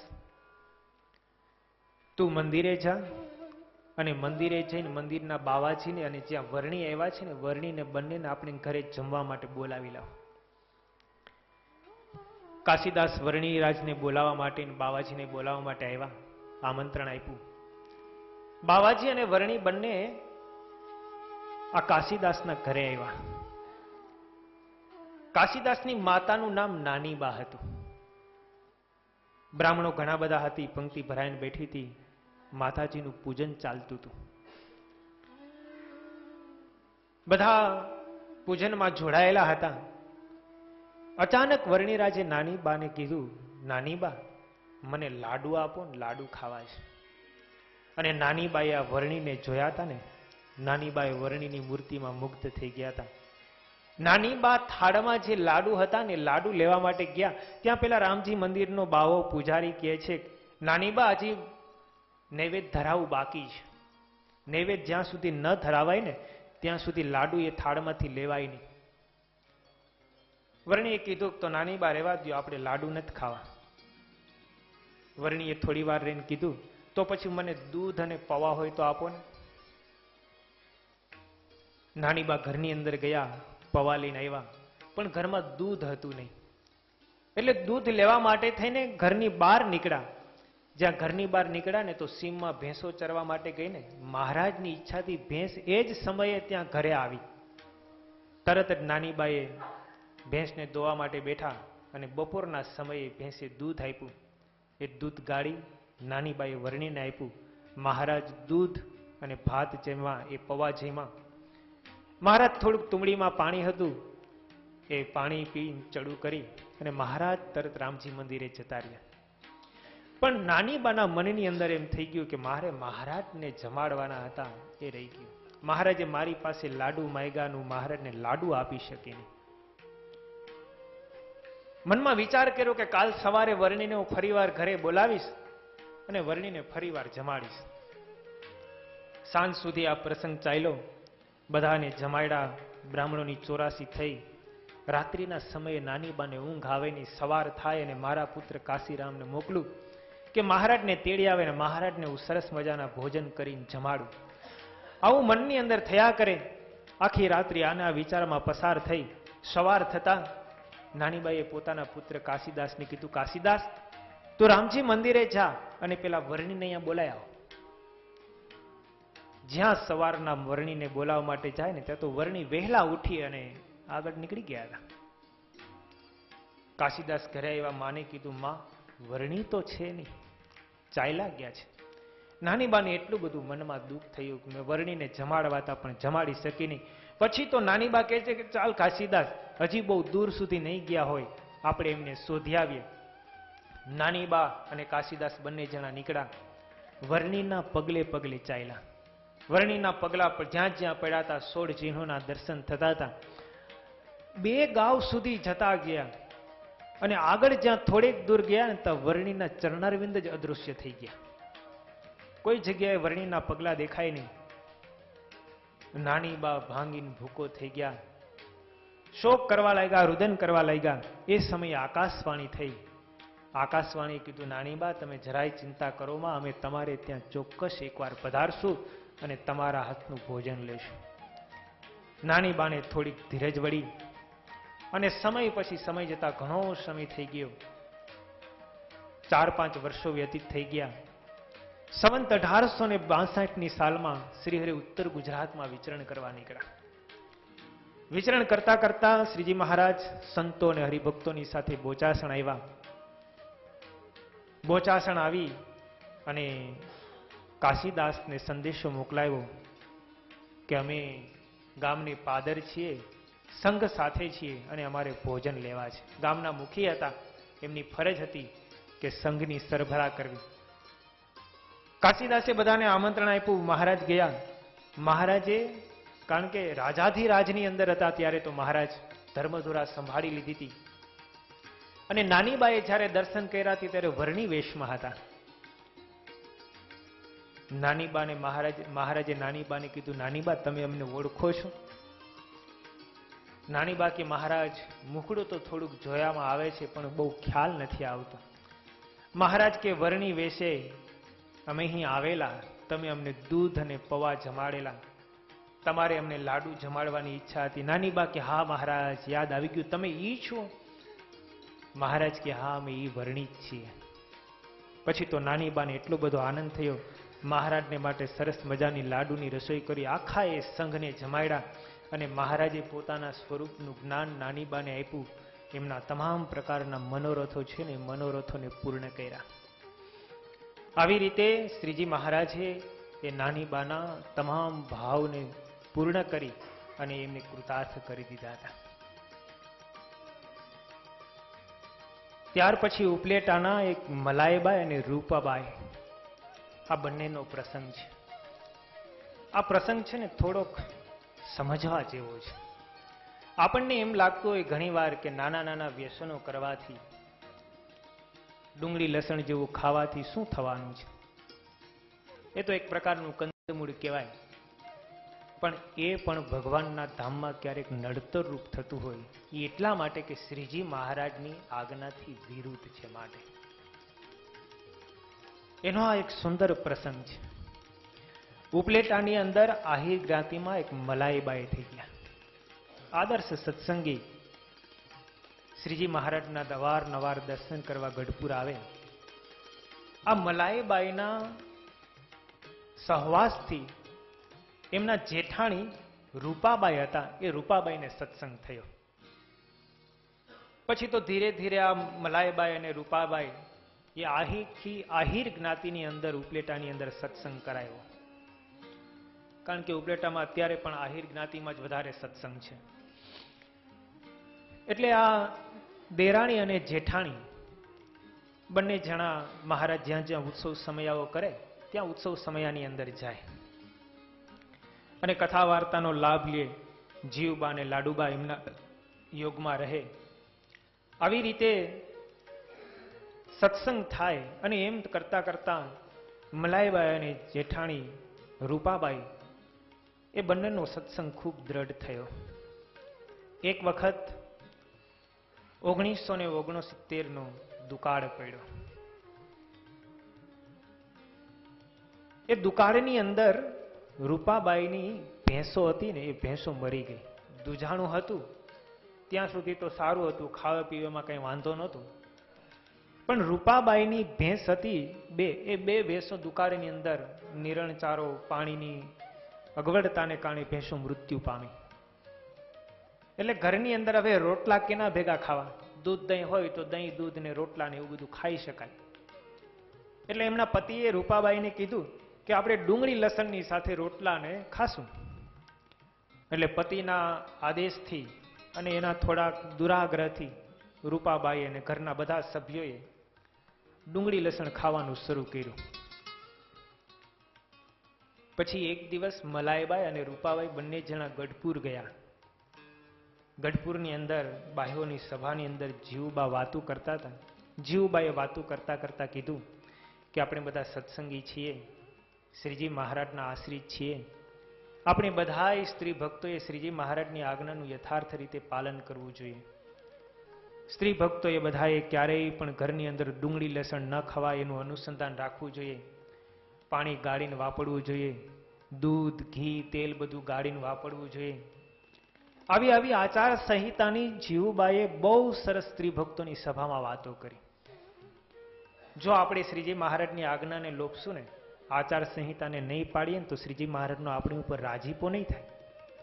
ઠંડે કલેજે જીવુબા આવી વાતો કરતા હતા અને રૂપાબાઈને આ વાત લાગી ગઈ. રૂપાબાઈ કે હવે આજ પછી ક્યારે ડુંગળી લસણ. મલાઈબાઈ તો સત્સંગમાં ચુસ્ત હતા એટલે એ તો ખાતા જ નહીં. અને શ્રીજી મહારાજની કૃપાથી મલાઈબાઈને સમાધિ પણ થતી હતી. પણ આ રૂપાબાઈ દુકાળ પડ્યો ને, અને પતિનો બહુ દુરાગ્રહ હતો, ડુંગળી લસણ ખાવાનું શરૂ કર્યું હતું, પણ જીવબાની વાત સાંભળીને એટલે એને ડુંગળી લસણ ખાવાનું બંધ કર્યું. સમય પછી સમય જતા એ રૂપાબાઈનું આયુષ્ય પૂર્ણ થયું. શ્રીજી મહારાજ એને ધામમાં તેડવા માટે આવ્યા. શ્રીજી મહારાજ એને ધામની અંદર લઈ ગયા. મહારાજે રૂપાબાઈને વિમાનમાં બેસાડીને બદ્રિકાશ્રમની અંદર એક મોટું શિખર હતું ને, એ શિખર ઉપર મૂકી દીધા. અરણ્ય પ્રદેશ, આજુબાજુમાં ક્યાંય પાણી કે કંઈ ખોરાક ખાવા મળે નહીં. જંગલની અંદર ઊંચી પહાડની ટોચ ઉપર રૂપાબાઈને મૂકીને મહારાજ અદ્રશ્ય થઈ ગયા. આ બાજુ બધાને એમ કે મહારાજ તેડવા આવ્યા એટલે મહારાજ તો ધામમાં જ લઈ ગયા હોય. પણ મહારાજે રૂપાબાઈને બદ્રિકાશ્રમના એક પર્વતની ટોચ ઉપર અરણ્યની અંદર જંગલમાં મૂકી દીધા તપ કરવા માટે. આ બાજુ રૂપાબાઈ સમાધિનિષ્ઠ એટલે રૂપાબાઈએ સમાધિ કરીને અક્ષરધામમાં ગયા. અક્ષરધામની અંદર શ્રીજી મહારાજના દર્શન થયા, અનંત મુક્તોના દર્શન થયા, પણ રૂપાબાઈ ક્યાંય દેખાય નહીં. મલાઈબાઈએ મનમાં વિચાર કર્યો, રૂપાબાઈને મહારાજ તેડવા આવ્યા, ધામમાં લઈ ગયા, અને અહીંયા તો ધામમાં છે ને, તો રૂપાબાઈ ગયા ક્યાં? મલાઈબાઈએ તરત જ મહારાજને પૂછ્યું, મહારાજ તમે તો રૂપાબાઈને તેડવા આવ્યા હતા, તો અહીંયા ધામમાં તો છે નહીં, તો રૂપાબાઈને મૂકી આવ્યા ક્યાં? મહારાજ કે અમે એને બદ્રિકાશ્રમમાં મૂકી આવ્યા છીએ, એક પર્વતની ટોચ ઉપર. મહારાજ કે કેમ? એને મહારાજ તમારી સેવા કરી, તમારા સંતોને જમાડ્યા, એને તમને બધા સંતોને દૂધ દહીંની રસોઈઓ આપી, લાડુની રસોઈઓ આપી, અને ખૂબ તમારી સેવા પરિચર્યા કરી છે, તો એ મહારાજ તમે એને ત્યાં મૂકી? મહારાજ કે એ રૂપાબાઈએ ડુંગળી લસણ ખાધા હતા ને, એટલે મેં શુદ્ધ કરવા માટે થઈને એને બદ્રિકાશ્રમની ટોચ ઉપર મૂક્યા છે. એ શુદ્ધ થશે પછી અમે એને અક્ષરધામમાં લઈ આવશું, ત્યાં સુધી એને અક્ષરધામમાં અમે નહીં લઈ આવી. રૂપાબાઈ સમાધિમાંથી બહાર આવ્યા, બધા સ્ત્રી ભક્તોને બોલાવ્યા, અને સ્ત્રી ભક્તોને બોલાવીને રૂપાબાઈએ વાત કરી, જુઓ બહેનો, આપણે શ્રીજી મહારાજની નાનામાં નાની પણ આજ્ઞા લોપશું ને, તો મહારાજ આપણે તેડવા તો આવશે, પણ મહારાજ આપણે બીજા ધામમાં રાખી દેશે. માટે આપણે શુદ્ધ થઈ અને શ્રીજી મહારાજની નાનામાં નાની આજ્ઞાને પણ પાળવી પડશે, તો જ મહારાજ આપણને અક્ષરધામમાં રાખશે, નહીતર મહારાજ આપણને અક્ષરધામમાં નહીં લઈ જાય. આવી રીતે શ્રીજી મહારાજે પોતાના ભક્તને શુદ્ધ કરીને પોતાના ધામની અંદર વાસ આપ્યો છે. આવા તો અનેક સ્ત્રી ભક્તોના આખ્યાનો છે, જે આખ્યાનોનો આપણે શ્રવણ કરી રહ્યા છે. એક સ્ત્રી ભક્તના આખ્યાનનું શ્રવણ કરી પછી આપણે કથાને પૂર્ણ કરીશું. એક જોડિયામાં હરબાઈ થઈ ગયા. બહુ સરસ આ પ્રસંગ છે. સ્ત્રી ભક્તોની શક્તિ અને સામર્થ્ય કેવું હોય છે. શ્રીજી મહારાજ જોડિયા પધાર્યા. આ જોડિયાની અંદર હરબાઈ હતા. સમુદ્ર કિનારે જોડિયા ગામ આવેલું, જોડિયાથી જ તરત પછી કચ્છની અંદર જવાય. આ જોડિયાની અંદર હરબાઈના ઘરે મહારાજ પધાર્યા. હરબાઈ ખૂબ રાજી થયા. મહારાજ કહે છે કે અમને ભૂખ લાગી છે. હરબાઈ થાળ કરવા માટેની તૈયારી કરવા લાગ્યા. મહારાજ કે તમે એક કામ કરો, તમે અમારા માટે થાળ બનાવો, અમે સમુદ્રમાં સ્નાન કરીને હમણાં આવીએ છીએ. મહારાજ સ્નાન કરવા માટે ગયા, હરબાઈ થાળ બનાવે. પણ બન્યું એવું કે ભુજથી સુંદરજીભાઈ મહારાજને તેડવા માટે જોડી આવ્યા. સુંદરજીભાઈને ખ્યાલ આવ્યો કે મહારાજ જોડિયા પધાર્યા છે, તો મહારાજને અહીંયા ભુજ લઈને આવું. એટલે તેડવા માટે સુંદરજીભાઈ આવ્યા. હરબાઈને થોડો ખ્યાલ હતો કે મહારાજ અહીંયા રોકાવાના છે અને સુંદરજીભાઈ ભુજથી આવશે, મહારાજ એમની સાથે ભુજ જવાના છે. આ બાજુ મહારાજ તો સ્નાન કરવા માટે ગયા, ત્યાં સુંદરજીભાઈ આવ્યા. મહારાજને કે મહારાજ ભુજના ભક્તો તમારી રાહ જુએ છે, તો ચાલો ભુજ. મહારાજ કે ચાલો. આ બાજુ હરબાઈ મહારાજ માટે થાળ કરે. મહારાજે કીધું કે હું સ્નાન કરીને આવું છું, પણ સુંદરજીભાઈએ કીધું એટલે મહારાજ કે ચાલો અમે તમારા ભેગા આવીએ. મહારાજ કે આપણે જશું કેમાં? તો કે આ નાવ છે ને, આપણે નાવમાં બેસીને સમુદ્ર તરીને જઈએ. સુંદરજીભાઈ અને મહારાજ બંને જણા જે નાવિક હતો એની પાસે આવ્યા. મહારાજે પેલા નાવિકને કીધું, નાવિક આ તારું નાવ કોઈ દી સમુદ્રમાં ડૂબે? તો કે ના મહારાજ, મારું નાવ કોઈ દી સમુદ્રમાં ન ડૂબે. મહારાજ કે પેલા કોઈ દી કોઈના નાવ સમુદ્રમાં ડૂબ્યા? પેલો નાવિક કે હા મહારાજ, એમ તો 100 એકાદું નાવ ક્યારેક ડૂબે પણ ખરું. મહારાજ કે 100 માંથી આ તારું એક નાવ હોય તો? મહારાજ, મને મારા નાવ ઉપર વિશ્વાસ છે, હું કોઈ દી ડૂબાડું નહીં કોઈને. મહારાજ કે બહુ સારું, તો ચાલો એમાં બેસીએ. મહારાજ અને સુંદરજીભાઈ નાવમાં બેઠા. નાવિકે નાવ ચલાવી. થોડેક દૂર ગયા ને, આ બાજુ હરબાઈએ રસોઈ તૈયાર થઈ ગઈ. થોડીક વાર પ્રતીક્ષા કરી. મહારાજ કેમ પધાર્યા નહીં? એટલી બધી મહારાજને સ્નાન કરતા વાર લાગે નહીં. એટલે હરબાઈ ધ્યાનમાં બેઠા.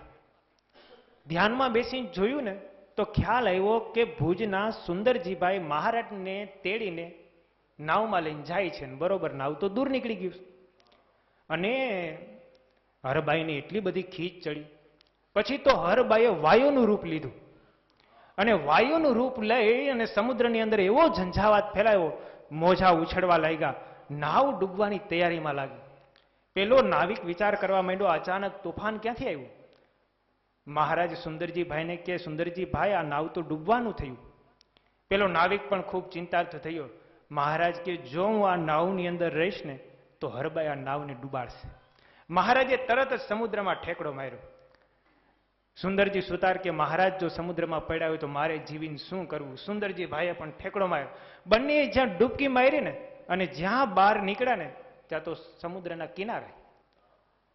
સુંદરજી ભાઈએ જોયું કે મારા વસ્ત્રો કોરા, ગોઠણ પર સમુદ્રમાં અમે ઊભા. મહારાજને કે મહારાજ આ શું ચરિત્ર કર્યું?